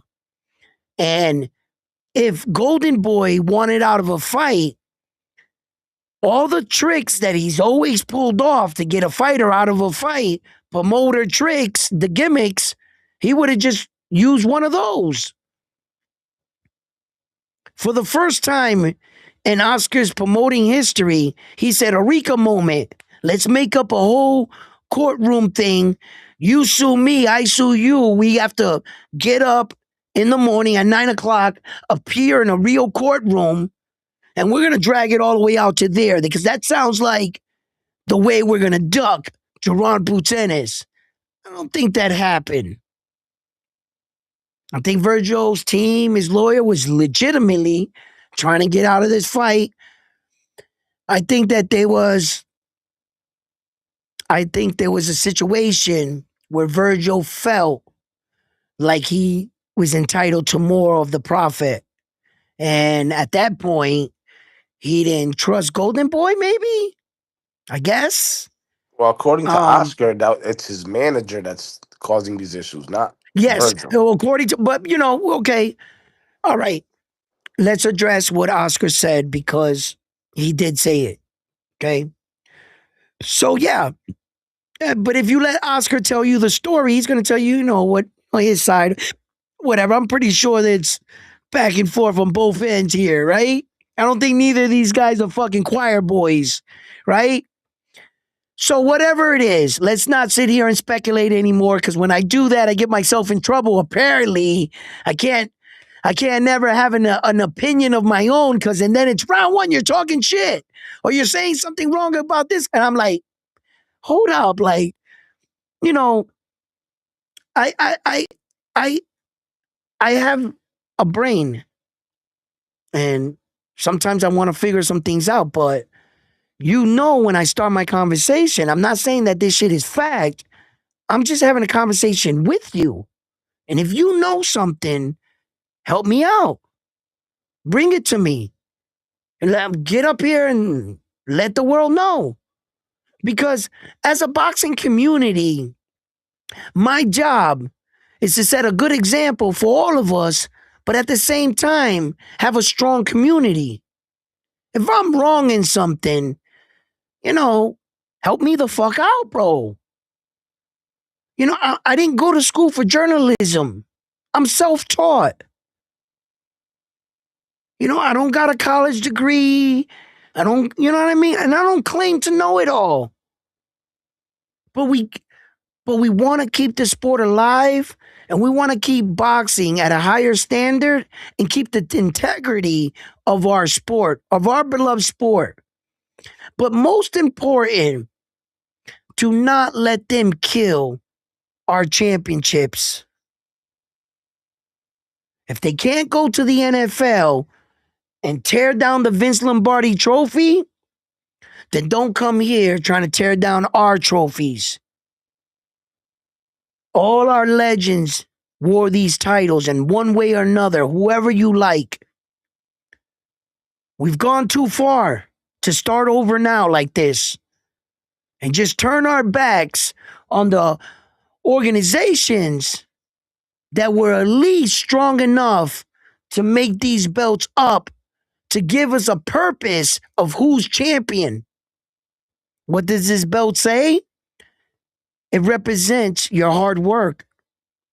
It represents that you're at the top of your division. It represents and speaks that you are a world champion and you are backed by the organizations that made these belts. Sanctioning fees are very necessary. And thank God for them. Because without sanctioning fees, what is this? Just a boat that floats in the air mysteriously? That'll it, be ju- another Sufa belt. it just poof. Every time somebody wins a belt, it just who pays for this? Who kept this belt alive? Who kept the women and men in the offices picking up phones, scheduling matches, keeping track of everything? Going behind because every promoter, no, I got this streaming service in this building. Now the IBF got to send somebody out there, organize steroid testing, work with the athletic committee of that city or country. They kept the belt alive. That's not free. The IBF needs to have offices throughout the world. The WBC has headquarters and offices in different locations. The WBC does a lot. Who pays for that? Who kept this belt alive for 100 years? Well, we just crowned one champion and you thought the belt was going to go from shoulder to shoulder? If you make this, you're part of pro boxing. Your good idea came up with a belt to recognize the champion. And look how far it grew. Might have got a little out of control. Yeah. But at least we had something. For all of a sudden in 2026, some bald-headed UFC fight dude is going to come up with this super belt and just in one sentence, your belts ain't shit. So that's like comparing rims to hubcaps, right? Bro, you don't have to say it, but you literally said Muhammad Ali ain't shit, Mike Tyson, Floyd, Manny Pacquiao, Hector Camacho, Julio Cesar Chavez Jr., Canelo Alvarez, Terrence Crawford. You literally said none of them dudes' belts ain't shit. And that your belt on day one is the best with the ring that happens to be owned by the same man. What a coincidence, right? And it seems like my man still got his hand in boxing in every fucking corner. So if this is all true with Conor Benn, full circle, people, it shows Turkey's power. Now you mean to tell me we do know that Ring is leading this. This is a Ring magazine event slash Gold Star slash Frank Warren slash everybody else that's working with it. But make no mistake, they said it right there in the article. Ring is pulling all the strings, right? So the Ring is in bed with Netflix. The Ring Turkey is in bed with Netflix. Turkey owns the Ring. Turkey owns like 60% of Sufa. Turkey doesn't even own stock in the zone. Yep, that's what we He, read. he owns a percentage of the zone. So he's really trying to monopolize boxing. And that's why you're going to need the Muhammad Ali Act knocked out of boxing. Not only if you get that act dropped in boxing, you could sign all the boxers to one promoter, one lawyer, take away all their rights, put them on a salary, meaning we made a contract for a negotiable amount, meaning you don't have to worry about pay-per-view numbers because that's above your pay grade. Sign on the dotted line if you want the number we're offering you. That's it. You go no further in knowing what Sufa, the streaming company, and all the money up there, basically, without the Muhammad Ali Act, they can do that. So let me ask But you again: with the Muhammad Ali Act, they cannot do that. are they still going based off that pay structure that they originally posted, or I don't know.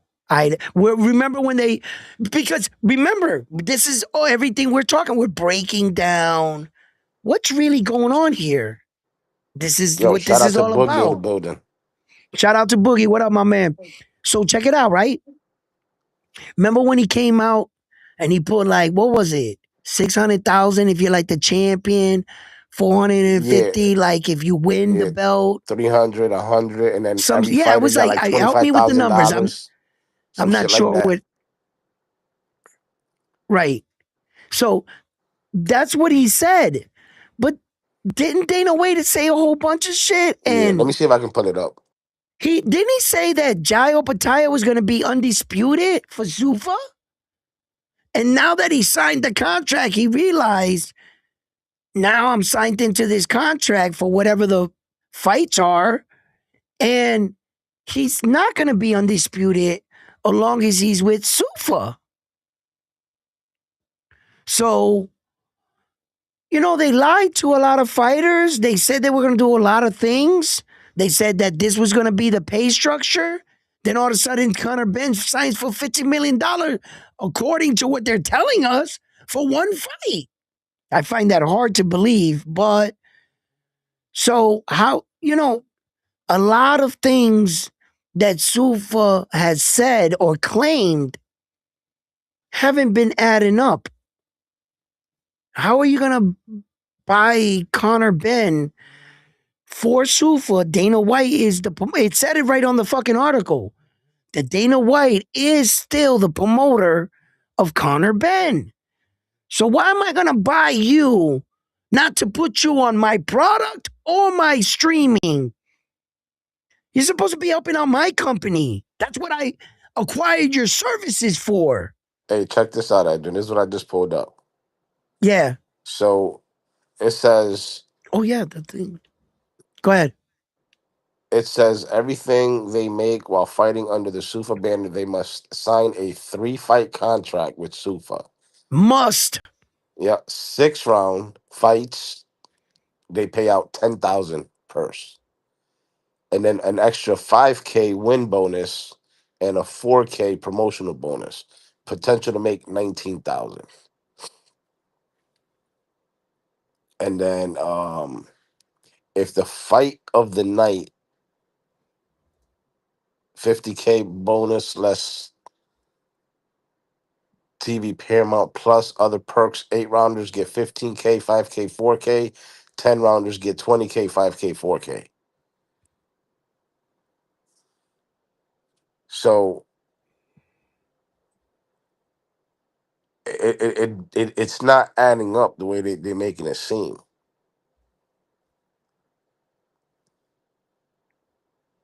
That's my thing, brother.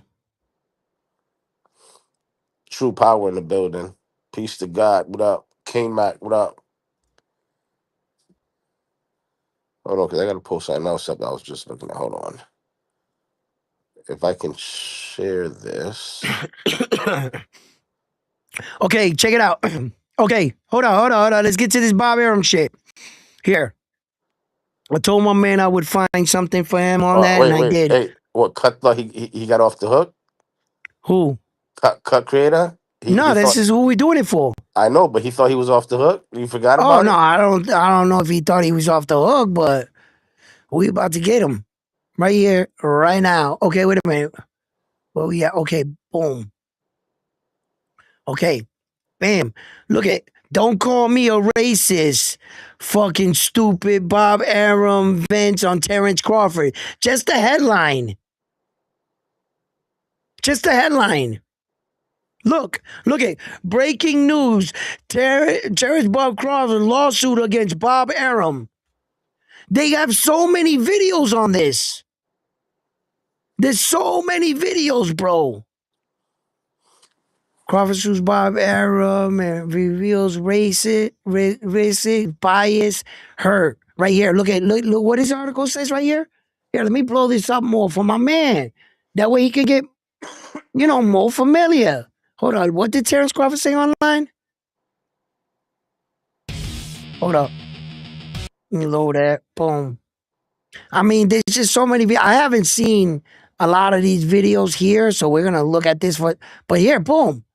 It's Terrence Crawford. Terrence Crawford filed a lawsuit against Top Rank today in Nevada, alleging racist bias against Bob Arum and Michael Carpenter. Are you satisfied, or would you like me to keep going? Are you satisfied? Yes or no? Just let me know. You want to Hey, see Crawford saying it? Okay, let's see if we can find one. Crawford saying it.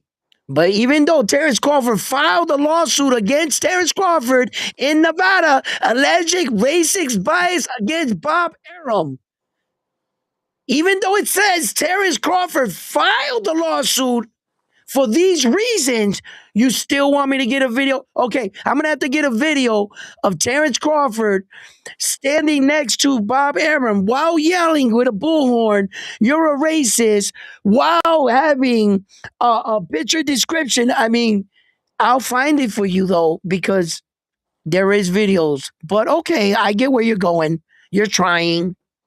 yo, reportedly, Sufa's new pay structure starts with a 5,000 signing bonus for unranked fighters.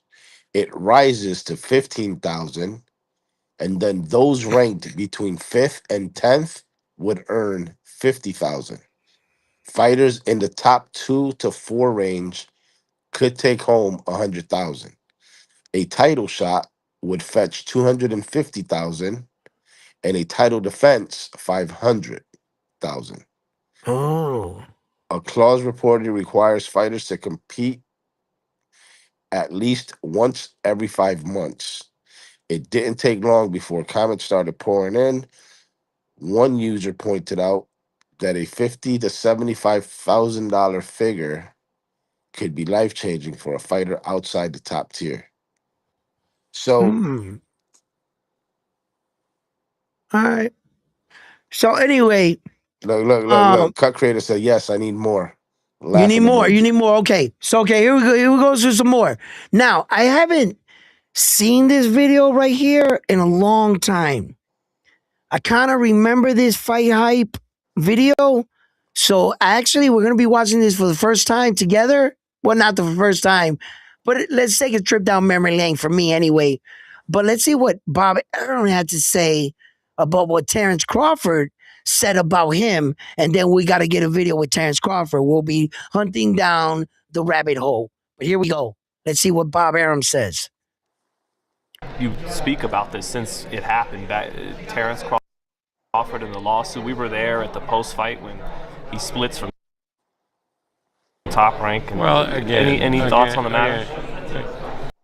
Terrence is being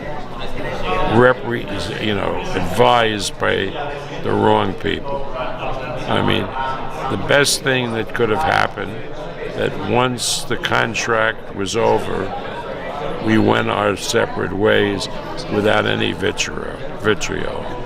I mean, as far as Top Rank is concerned, as far as I'm concerned, Terrence is a wonderful fighter, one of the best fighters, no question about it. But he didn't help at all in any of the promotions because he was the kind of fighter that siphoned himself off. He would prepare like a son of a bitch, and he would work real hard. But that hurt us to some extent promoting his fights. And that's why the results that we got most of the time in the promotion were left a lot to be desired. Well, we can go down this rabbit hole, but listen, I remember a lot of this shit. I remembered a lot of this shit. And I was just saying, Concrete, like, there's a lot of things in the world. And I'm not no politician. I'm not no religious figure. I'm just a man. Just a man. And I have thoughts. And sometimes I can see in religion and ethnic groups and race that they can be some people in your own race promoting a certain thing. And me coming up in the era that I came up, my only teacher in my life was life itself. It's the only one I accepted. I couldn't hear my teachers. I couldn't read a book and get emotionally invested. I was the type of person that had to put my hand on the stove to actually feel the fire. Yeah, that taught me lessons. I could feel it. I felt the pain. I knew what I did wrong. Life taught me that. That's how I learned. That's like basically, I took everything. But in life, sometimes you see your own people putting out messages thinking that they speak for all of you. Like, for instance, I was strolling on the YouTube streets and I saw a Puerto Rican channel. And this Puerto Rican dude kept emphasizing of how important it was for us to learn our history about what they did to Puerto Ricans, the atrocities, a lot of horrible stuff. They did experiments on the island in Puerto Rico, the wars we fought in, the wars we won for America. You know, we didn't win the war for them, but we did our part. That's basically what I'm saying. And he wanted for us not to forget where we come from. And when I saw that, I was like, hell no. I've seen this trick before. I've seen where other religions, races, and people have pushed onto their people Know your history. Look what they did to us. Look at the atrocities. Never forget where your people come from. And I'm more on the line, yo, that shit was all great, but we here now. Why don't we concentrate on our future, not our past? It's good to know where we came from, and thank you to all my forefathers, Latin forefathers, that put me in this position. But that's exactly what they did. They suffered, they endured for me to be here, not to turn around and look backwards. My opinion. We need to look forward. And as a Puerto Rican race, I feel we need to stop looking up for things that hurt us, feeling the hate and what they did to us.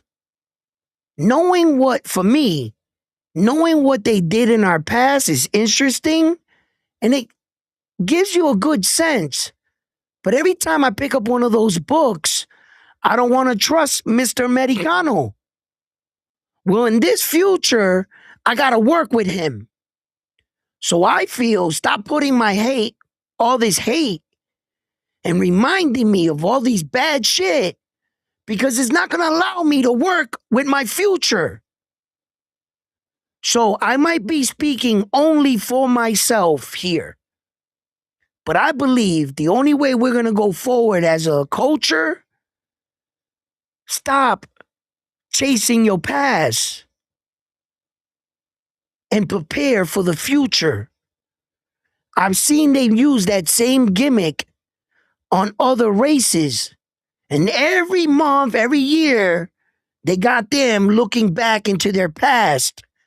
And it seems like Asian people, African or Russian, they all got a pass. And they always try to take what they did to them and keep them looking that way. And I feel they don't got them going forward. So to my people, if anybody feels like I feel, because I'm only speaking for myself, I'm not qualified to speak for the entire Puerto Rican race. No, I'm not.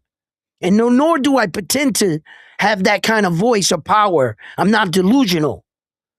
I'm only sharing with you my own opinion. And as a Puerto Rican man, I am very proud to be one.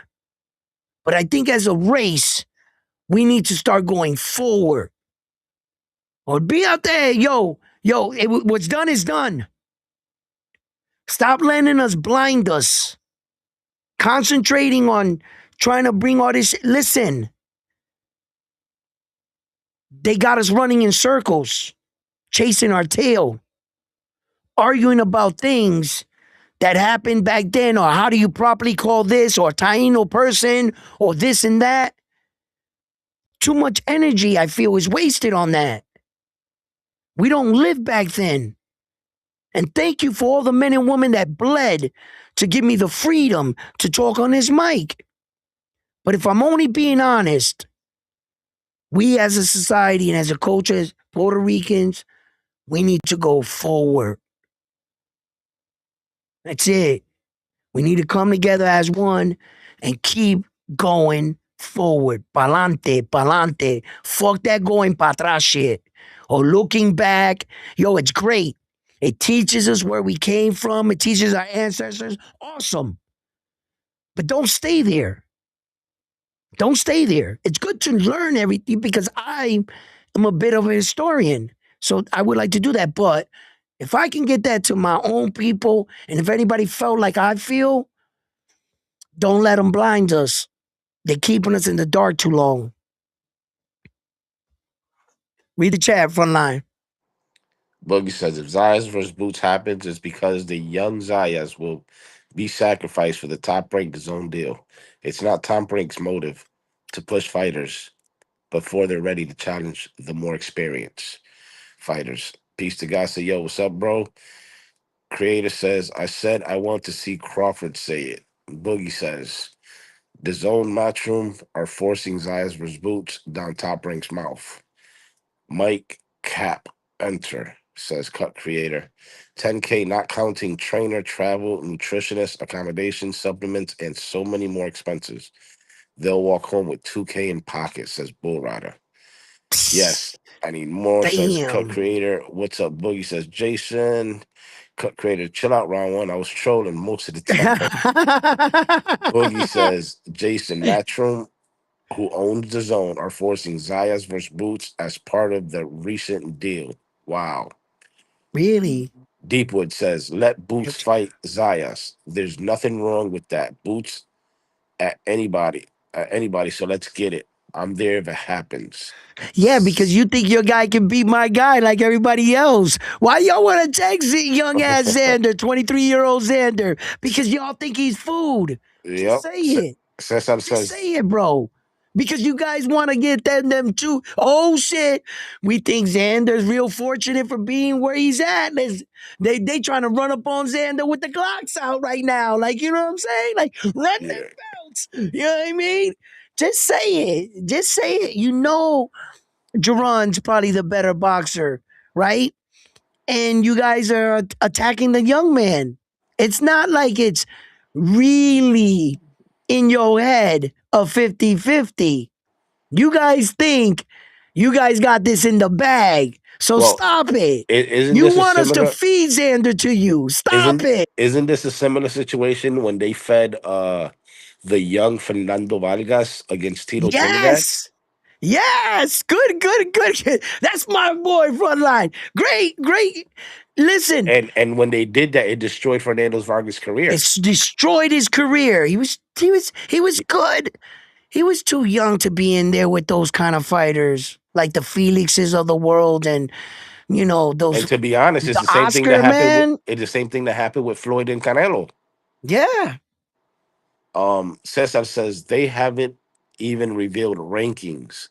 Sufa is scam. Dana White making that shit up as he goes along. as he goes along. That's why, guys, when I say, "Yo, Sufa said a lot of shit," you know what I'm saying? Like I'm as confused on some of these things as you guys are. So forgive me if I don't get everything right. You know what I mean? Because shit's not adding up over there. Just start to connect the dots, guys. That's it. Continue reading. Why doesn't Boots fight Kelly and then fight Zayas? Says Boogie. It's because Well, Matchroom and the Zone are Boogie, working against Bob and Top Rank. right. And Boogie, good point. Because wouldn't that be an in-house fight? Ed Hearn is the promoter of Jerron Boots Ennis and Josh Kelly. Correct. That's an in-house fight. So if you really wanted a belt and go after a champion, Josh Kelly's an in-house fight, right? Okay. But why is he going after Xander that he would have to actually work with another promoter to make the fight happen where it would be more difficult? The reason why is, let's just be honest, everybody thinks Xander's the weakest link at 154. And you're trying to give it to me like, oh, there's nothing wrong with Jerron Boots and his fighting Xander. Like, go ahead and put Xander in there. We got those belts. Got one. You don't allow us to get our guy a little bit more, you know? Well, wait a minute. Don't your guy got like 35 fights and 31 knockouts? Yep. What does Xander got? Like 24 fights? Yep. But you guys ain't fucking like reaching here.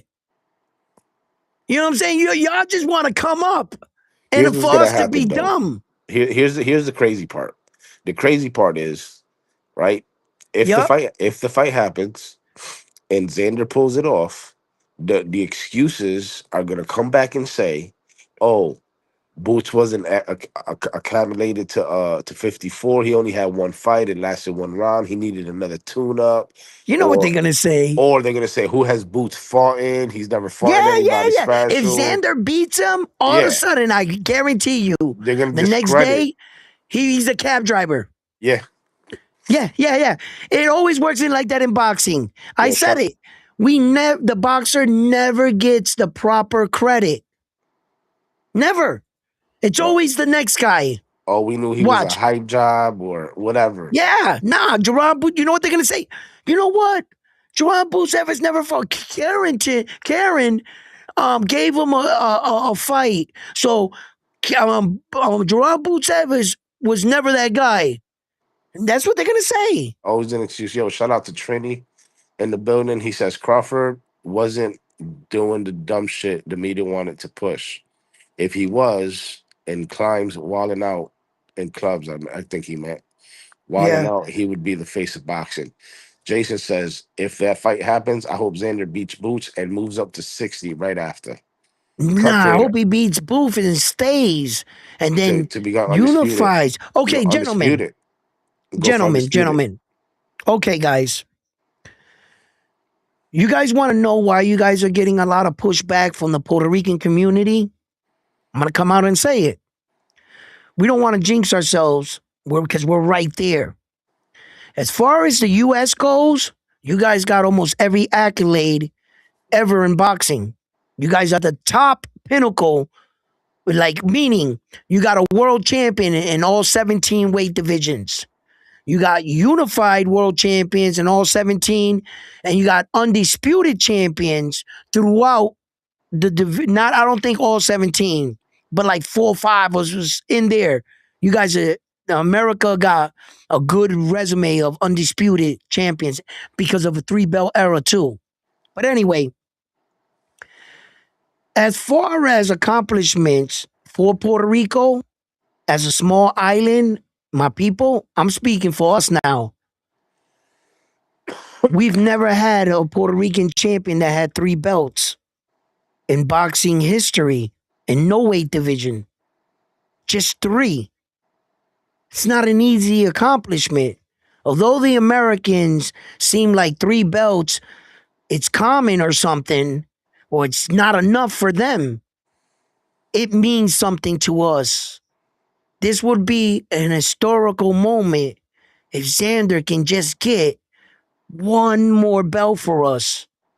Now, we got 3 Puerto Rican fighters right now currently that got 2 belts. And although sometimes my reporting's on undisputed because that's the goal, but there is an accolade here for us to achieve. If Xander, we don't want to put him in with Boots just yet because we want to see if he could just get one more out the way. Give me that one belt and let us go into record books as an island that was able to do that. All right, I got to cut you off because I got to read the chat because they're claiming I fell asleep here. So All right. let me catch up and then we'll get into it. It says, I remember too, but your timeline was kind of off. No big Yeah, deal. it was off a little. Yeah, I know that. It doesn't matter. Eventually, they're going to fight each other. So why not happen now? Says Deepwoods, Edwin Frontline Round One Sports Talk. What up, dudes? Says What up? Lance. Deepwoods, let Philly come up to New York to see us at the Garden. Let's get it. Says Deepwoods. Precise Constructs says I'm late. Boots and Xander, let's go.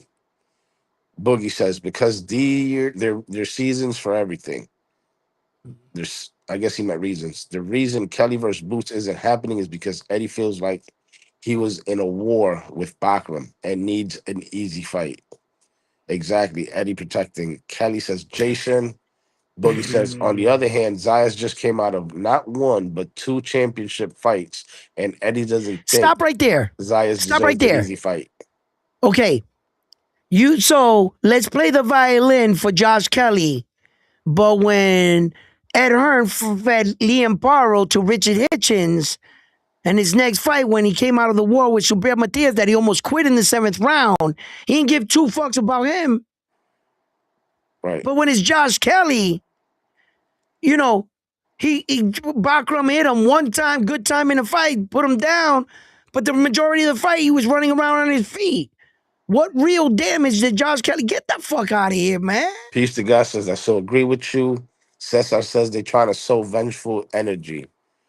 Yeah. Boogie says, top rank, imagine, and I hope I'm wrong, but it was part of the top rank deal with Eddie Hearn, the zone, to feed Boots Zayas now instead of later. Right. Attack Zayas Look, now Boogie's trying to while act he's like a young. manager. He said, "Yo, read the chat." Shake my head. Oh, Yeah. since he says, "Let's go." Round one, salute, frontline. Craig says the frontline fall asleep. Laughing emoji. Um, Captain says those who ignore history are bound to repeat it. Says Captain. Trini says no one is forcing Zayas. He wants all the smoke. At 23, even if he Stop right there. loses, Stop right there. Stop right there. That's a good statement, but that's a slippery slope. Those who don't know their history are deemed to repeat it again. Okay. But you gotta, that's a good statement, but you gotta move along with the times. I don't think we're all gonna get put on a boat, shackled in chains, and dragged across another continent. I don't think that's gonna happen. I think it's gonna happen a different way. I think they're gonna make rap music, tell our kids to shoot each other, do drugs, fuck hoes, fuck the police. That'll get you in jail, and you'll be a slave in their prisons. in It'll be a shackles. different kind of slavery, but the history will teach you that. But you got to read the landscape. And if you're too much reading the history and not recognizing what's in front of you, you're going to walk into a wall. So, though some of these quotes are strong, I'm not saying deny your history, don't be foolish, but don't become a passionate historian where you got to track down every, like me, like if I went to track down every Latin story, and all I do is remind my people about hardship, heartache, the way they victimized our people, the brutality on the island. You know, my people been through a lot, and I think it's time for us to rise up, accept what we cannot change, and work on the things we can. Educate our children better. You know, stop reminding them of all the atrocities. When they're old enough to want to look, allow them to search. But, you know, like when I was younger, my grandmother, it was a different era. She would always talk about every race. And I noticed that she had a lot of hurt, a lot of pain. She remembered a lot of that shit. And I noticed she never moved on from it. I don't really want to know what they did to our women and children. I know about it, but it just brings hate into my heart. And I recognize what it does. Yes, I appreciate what my Latin forefathers did for me. Yes. But I need to look forward.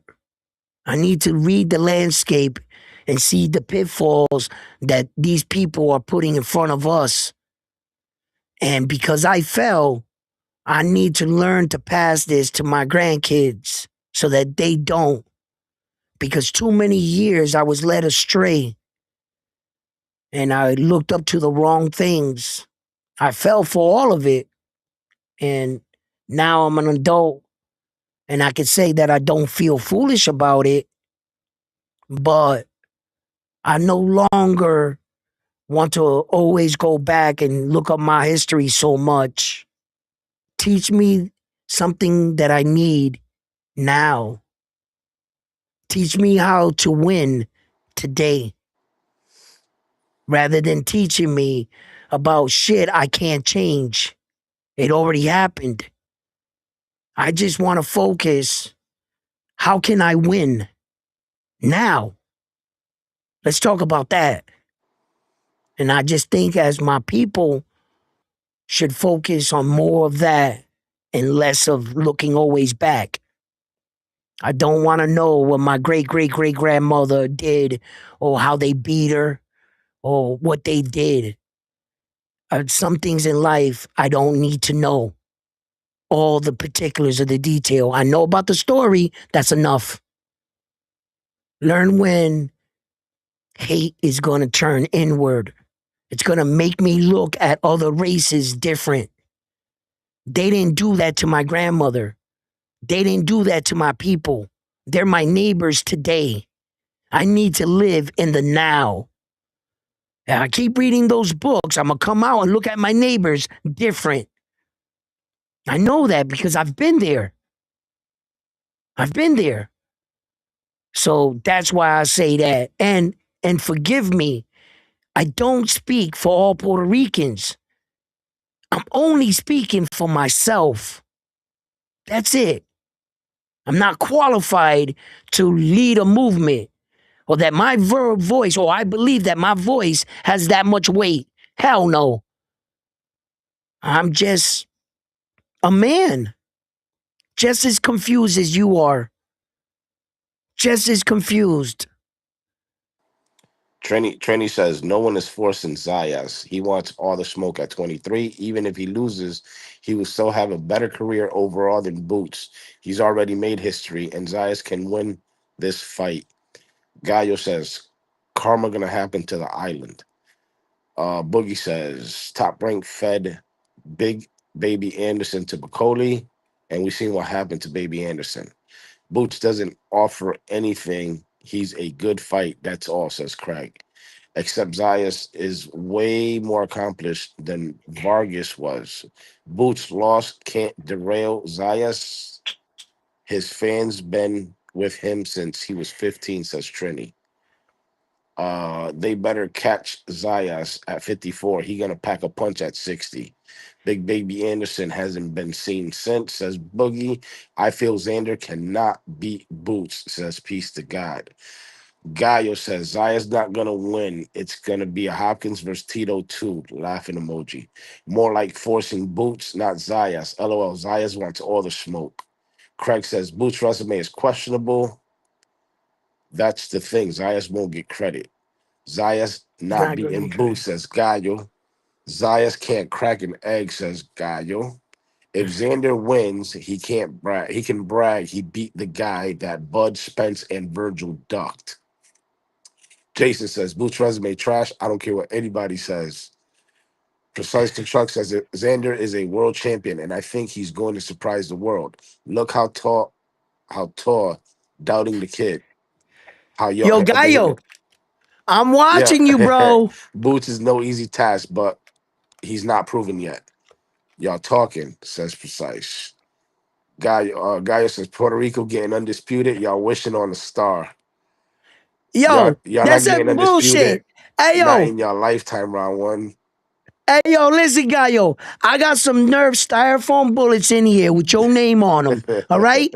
And when they bounce off you, they might sting a little. All right. But they're gonna be all over you. All right. And they're gonna be messing up your day. Keep talking that shit. Listen, Gallo, it's gonna happen. It's gonna happen. And when it does, I hope you're around on that day, my man. All right. Hey, yo, Gallo, I usually don't drink. But when I do, I never drink those Ickies. That shit tastes like piss. Blah! Fuck that beer. Yo, hey, yo, shots fired. Yo, you see Caio in here with all this Mexican flag shit?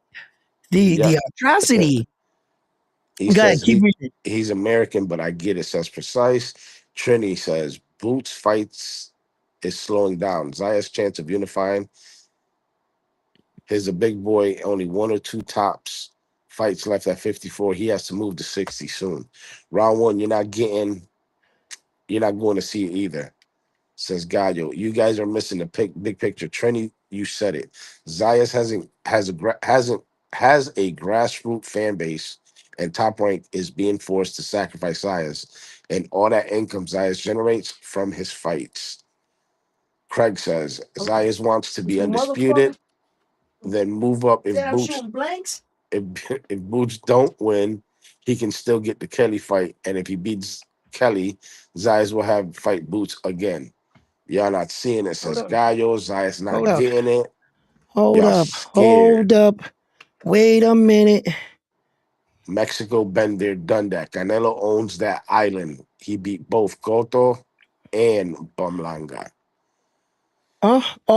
Undisputed will Okoto be a bigger fight, and says Barblenga. Craig. Look, I got one styrofoam bullet right here for Puerto you. Rican fighters Gallo, don't that need got your name on steroids it. to win, says Jason. Peace to God said Amanda Serrano was undisputed champion. Y'all not in big fights. Amanda 0-3, clown. Katie owns that island. Oh, Mexico Katie needs the owns the juice and the island. That's stacked another one for gloves, Gallo. This says one right Craig. here is for Gallo right Katie here. Sanchez owns the island. 0-3, Amanda part 4 question. Amanda 0-3, Matias getting slept. Y'all got hype jobs. Bumlanga getting slept at home. We don't go out like y'all Bomlanga. bums. Oh, Gallo, Mon- we Mongia listen. slept Canelo. Cook Pitbull down bad. Makes no sense. Learn to write, bum. I guess he's I talking. I think he's talking to Craig. Yeah, to Craig. Canelo let a 140 fighter like Crawford move up to 68 and beat his ass. Laughing woo! emoji says Jason. Shots fired. Mexico down bad. Shots fired. Peace to God says Matias is working on his third loss. And then Bud the Bun retired. I guess he meant bum. Mexico can't fight. Wait, Mexico can't fight, but Berlanga was making fun of Canelo. Bud got retired by Canelo because nobody want to pay him. Bumlanga got cooked by Canelo, says Gallo. Canelo got packed up. Crawford beat the freckles off Canelo easy. Why he retired? Because a bum nobody want to see him fight, says Gallo. Nobody want to see bum Crawford. Najee Lopez just destroyed Gallegos on a national TV. Mexicans mad. Canelo still the face, y'all, and y'all mad. Crawford embarrasses Canelo, took all the belts, says Craig. Lopez own mama. Don't even know that bum, says Gallo. Canelo the face of embarrassment, says Craig. Canelo still the face by playing the lotto, says Peace to God. Canelo's the face of steroids, says Jason. We ain't mad, says Precise. Gallo says Canelo the face of boxing. Y'all bums mad. Bunch of Mexican flags. Y'all bums don't sell, says Gallo. Canelo had issues with William Skull, says Craig. Jesus. Mexico Y'all comes in second taking place to put shots at each yo other. bad. Mexico gets second place to Puerto Rico when it comes to more champions fights and wins against Mexico in championship fights. Lance says, could you imagine? Viva Mexico says Precise Constructs. Y'all not in big fights, bums. Nobody knows y'all. The great Edwin says, Lance, we The not great spamming the Edwin. chat. We not spamming the chat, Gallo, says Boogie. Fuck off, says Guy. I think you got to Gallo's nerve because he's fuck I off. think I think so. Get this spam out the chat, says Craig. Most beautiful flag is the Mexican flag. That's what he says. Y'all looks like Cuba's, says Gallo. That's cool, but don't spam the chat. Cesar said Boots was unified champ, just like Zayas, and Boots was lineal. What's with the disrespect? There's no disrespect. He was lineal and he was a unified at 47, not 54. It's about forgiving but not forgetting, says Captain. Canelo can't crack. He lost to Triple G, says Craig. You shooting blanks, bud, says Gallo. Gallo is a hater. He's down bad, says Craig. Modelo. Hey, you want to talk about Modelo and Corona, and we can go there because Corona was actually a Puerto Rican beer, and they sold it to Mexico. Um, Gallo, Viva Gallo, Mexico. Big Mad, Xander the real, and Gallo will unify. Says Trini. Cuba ass flag, says Gallo. Hey, did you know that there is lots of healthy benefits to I, Eh. I I don't even know why I read that. Red, white, and blue, baby, says Craig. USA own that island, buddy. They don't own it. We're just under their jurisdiction. Y'all don't even got y'all independence, but yes, we do. Mexico mad because their women are built like construction workers, says Boogie. That's fucked up. Canelo cherry pick and he said he won't get credit if he beats Crawford, and he got cooked. Front Says line. Trent. Well, Look, you see my Mexican mustache? yeah, You know what I'm saying? yeah. ¡Viva México, puñeta! ¡Órale, canal! Yeah, I understand the Puerto Rican hate. I came up in the Tego Daddy Yankee era where all y'all bitches had a Puerto Rican in their ear talking that nasty shit. Y'all bitches be thinking about that body beach, says Trinity. Oh, no. Why'd you read that? I mean, come on. Ah, that's for Gallo. And That's Gallo. he says, y'all Who ladies else? are hoes, bro. That's it. I finally That's caught it. up with everybody. Yep. All right, we finally got caught up. You know what I'm saying? All this Latin on Latin crime up here. Why don't you? Why can't we all just get along? You know what I'm saying? Hey, yo, man, you know that way you guys can get a win on the next fight. We'll let you take the Russian guy. You know what I'm saying? maybe, maybe you win. Maybe you win one. Yo, shots fired. No, listen, you guys know this is all love. You know what the We difference we is we between talk Puerto we talk Rico? shit to each other. Don't take it personal, Oh, guys. at all. But you know what the difference is between Puerto Rican fans and Mexican Yeah, fans?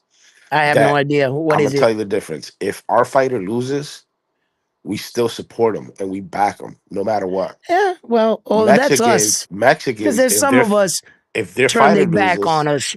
You know, you got your or Mexicans do that to all their fighters. If their fighter loses, they just they, nah, they just give nah, up on him. Like, he's a fucking bum anyways. nah. They don't do that because they didn't do it with Canelo and they didn't do it with a lower fighter like Isa Pepo Cruz. Isa Pepo Cruz lost to Tank. And they showed him a lot of love. It depends how you are as a warrior, because there is better fighters that as soon as they win, oh, I'm waiting. Gallo, if you think for one fucking second that I would ever let that shit slide, as soon as Virgil Ortiz becomes world champion, y'all better not claim him. Nope, I'm not gonna allow it. Y'all done turned your backs on the man all the way to here. And Bam Bam Boogie. Remember, what was they saying? He can't even speak Latin. He's a puro Americano, they said. Virgil Ortiz. He can't even speak Spanish. I'm not sure if Bam Bam Rodriguez can either. I don't think I've ever heard him speak Spanish. But watch. Well, all this shit right here is gonna come back and bite y'all in the ass.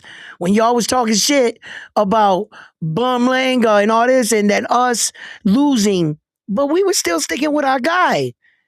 And your little boy Sebastian Fundora, that it was cute. His sister came out with the Mexican flag and everything, but he's listed as an American fighter. You know what I'm saying? So y'all better make up your mind, because it sounds like y'all pick and choose when you want to support your fighters. That's Frontline might exactly be it. onto something.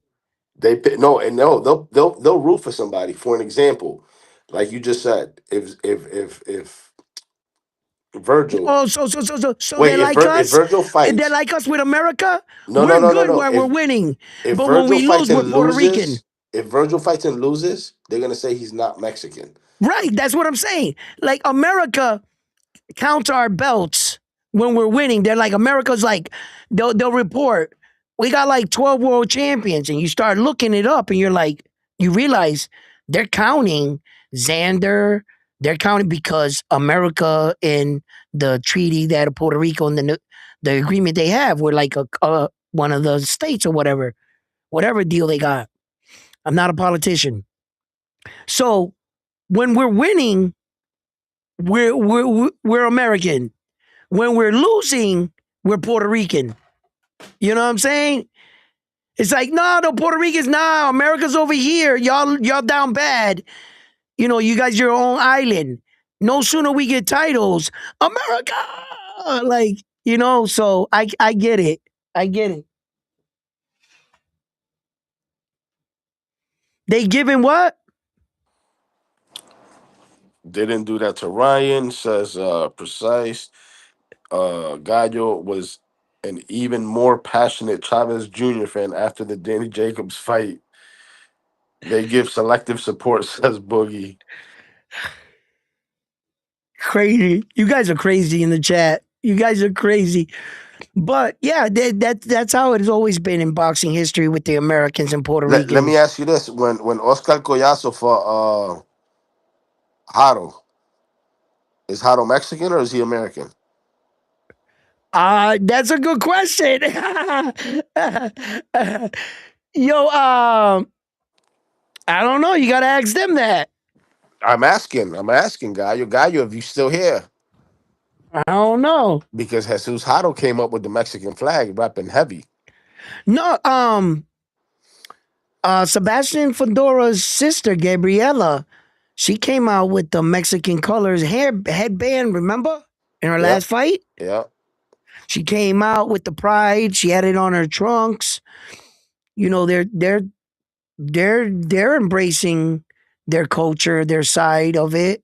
You know, I forget which parent is Mexican and is it the father or is it the mother?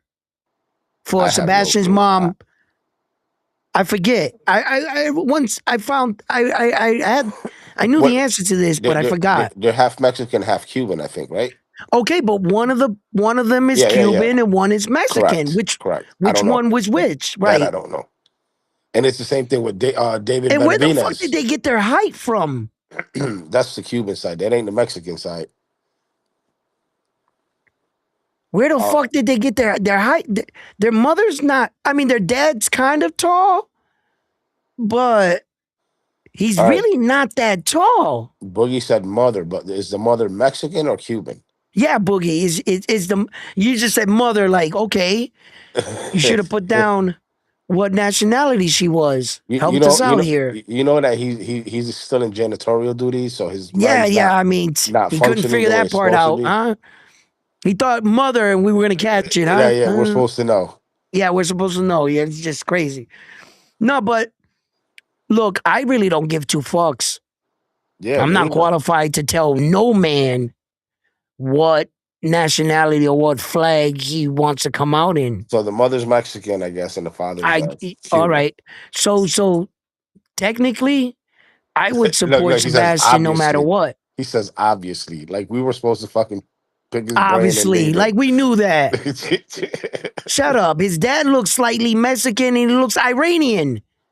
He don't look no Cuban. He look like one of those dudes from over there. Tell me he don't.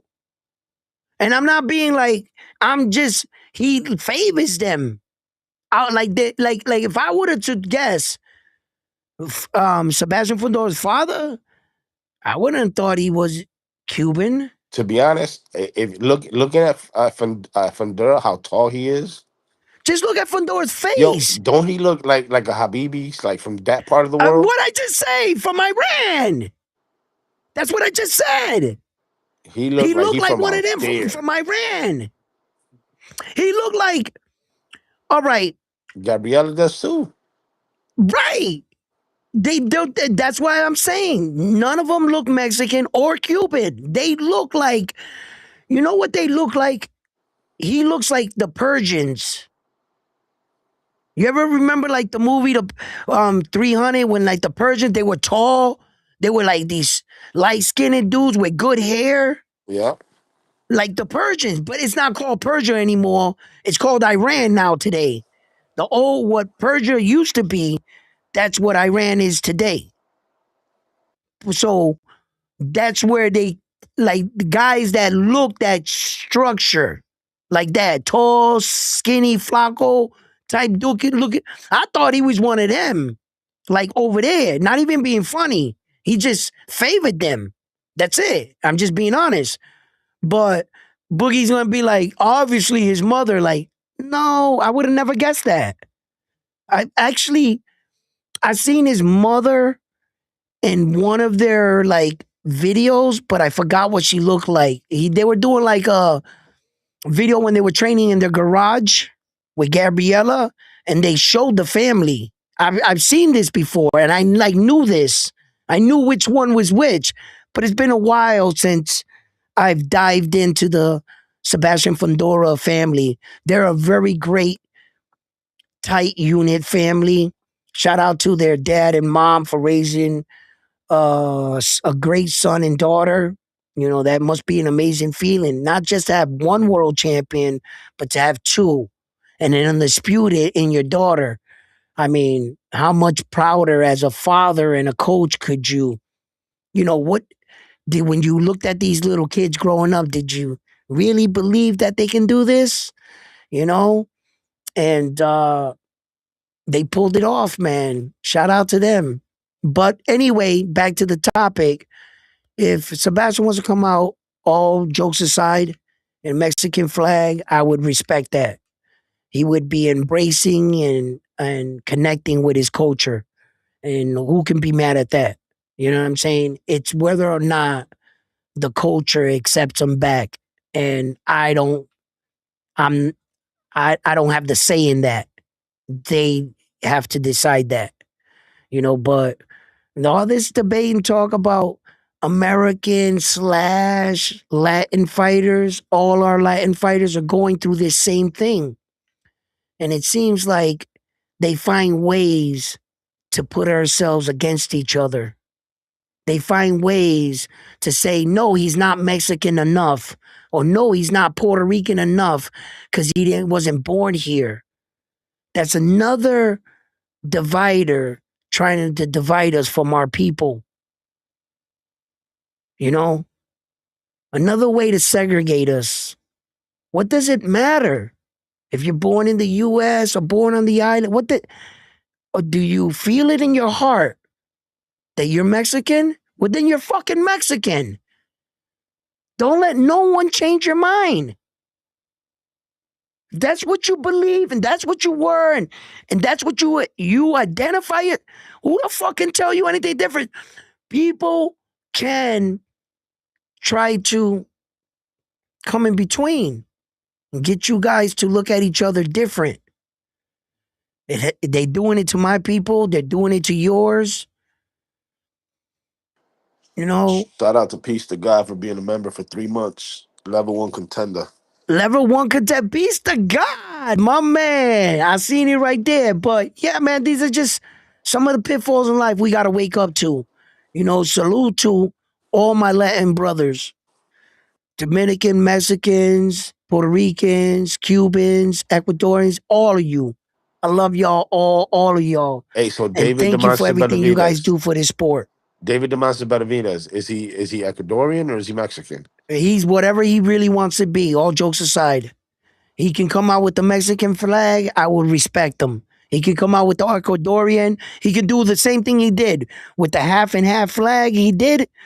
And that little thing that he did before, all red, like they like to do the Ecuadorian red colors, you know, because of the like red for the bull, like, you know, and they embraced that. I don't know how they felt, but one important thing about star status too with David the Monster Benavidez, he has recently hooked up with Ryan Garcia, and they've been shown on different platforms and videos. I'm pretty sure you guys seen them moving around and letting the boxing excuse me, letting the boxing world know they have united and they're helping Ryan and Ryan's helping them.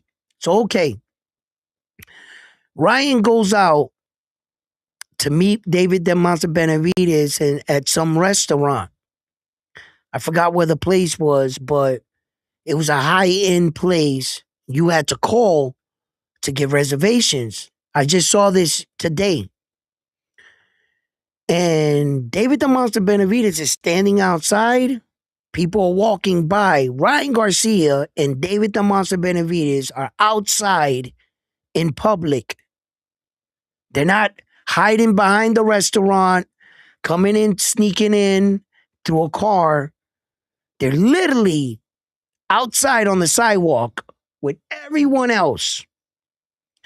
And young people, kids, 17, 18, 19, they kept coming up to Ryan.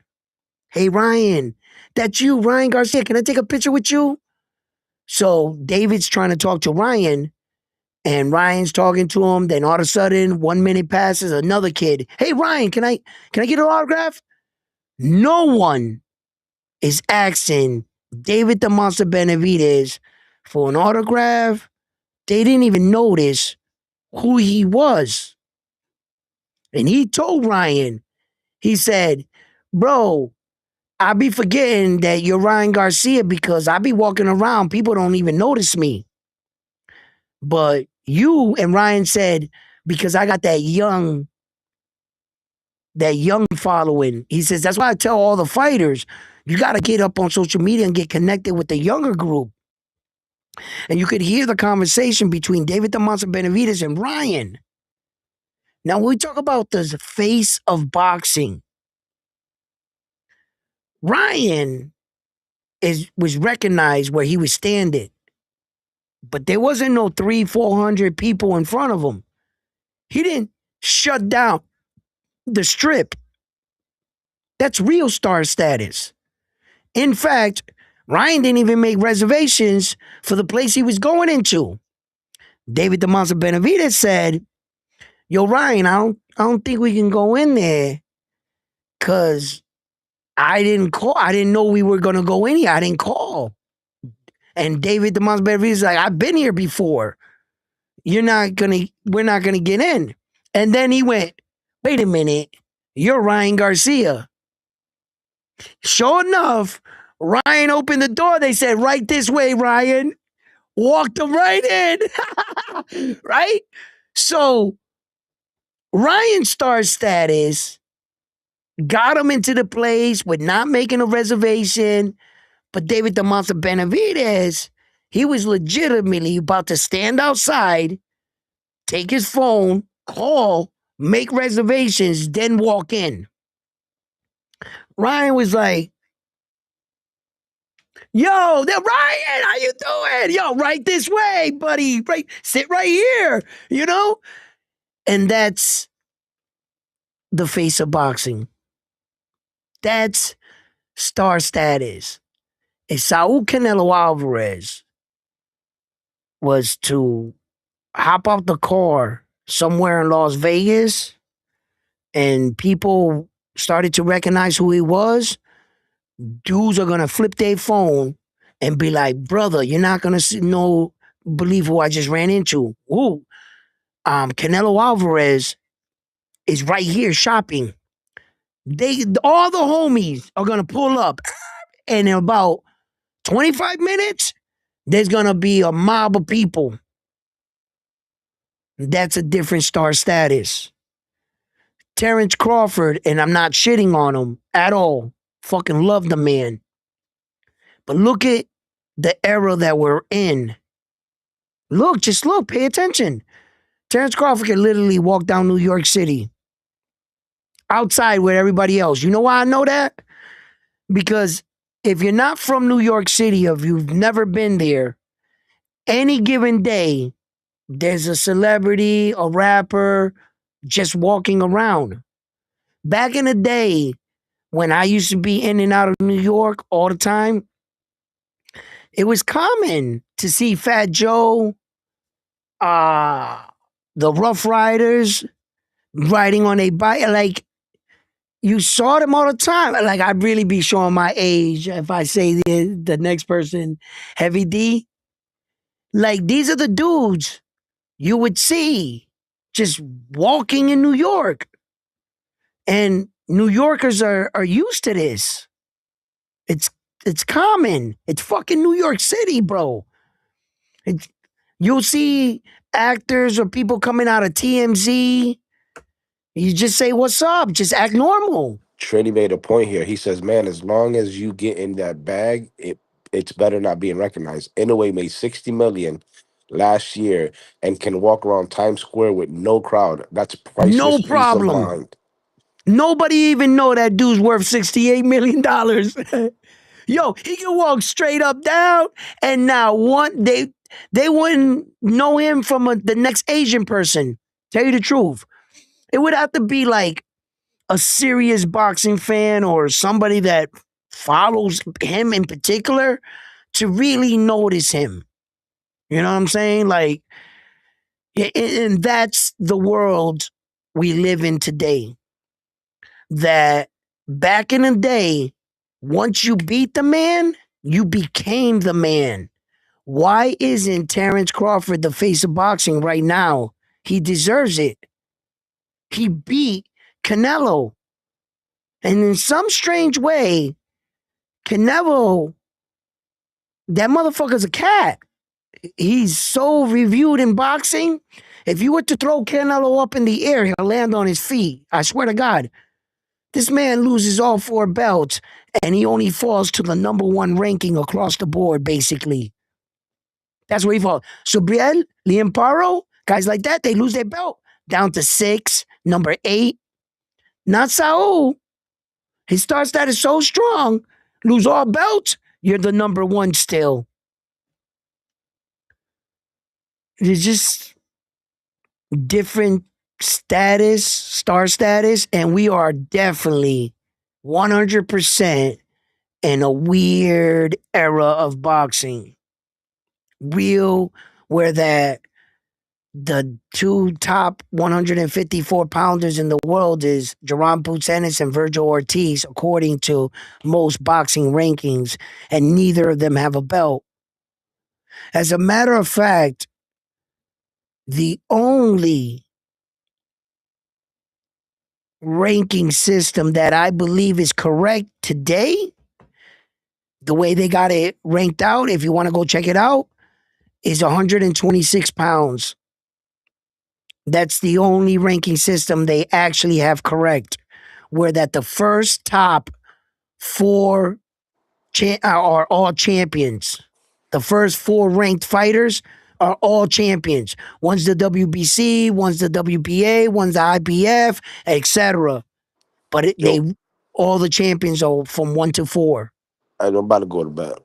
Yeah, brother, me I got too. a pounding ass headache. God But damn, man, we up late. I forgot what but our lady. but yo, Yeah, smash brother, that like listen. button, yo. Yeah, man, guys, yo, Frontline, thank you for stopping by and reading the chats. Like always, brother, I hope you get better.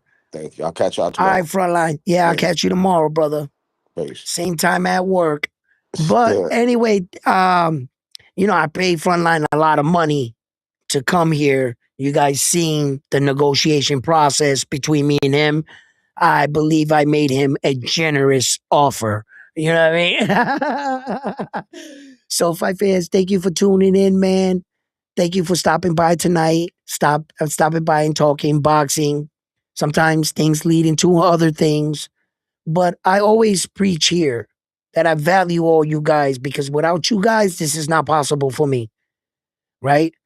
And I also like to lighten the mood, manage the situation, and I think that we can work out whatever opinions or situations in boxing. Okay? So let's not be so critical on each other or hold things personal because we could all laugh and joke. All right? Just know that I laugh and I joke with my Mexican, my Latin brethren. I'm a Latin man. I can do that, right?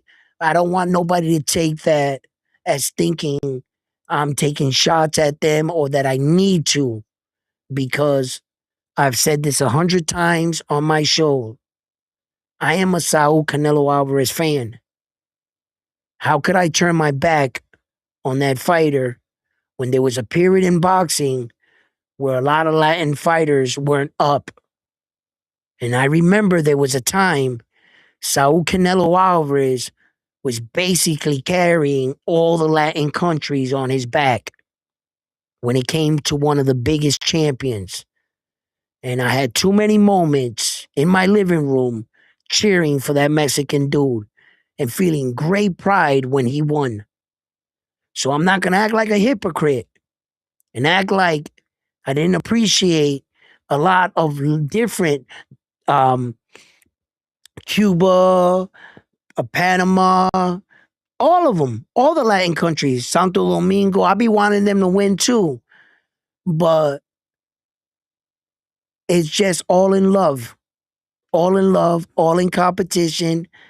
Thank you for tuning in here, Round One Sports Talk. Don't forget to hit that like, subscribe to the channel. Thank you to all the Round One Sports Talk members. Shout out to the members today that were showing their support. And I'm on to the next one right after this one here at Round One Sports Talk. You guys, God bless. Keep your family close. Keep an eye on your children and love yourselves, most importantly. Good night.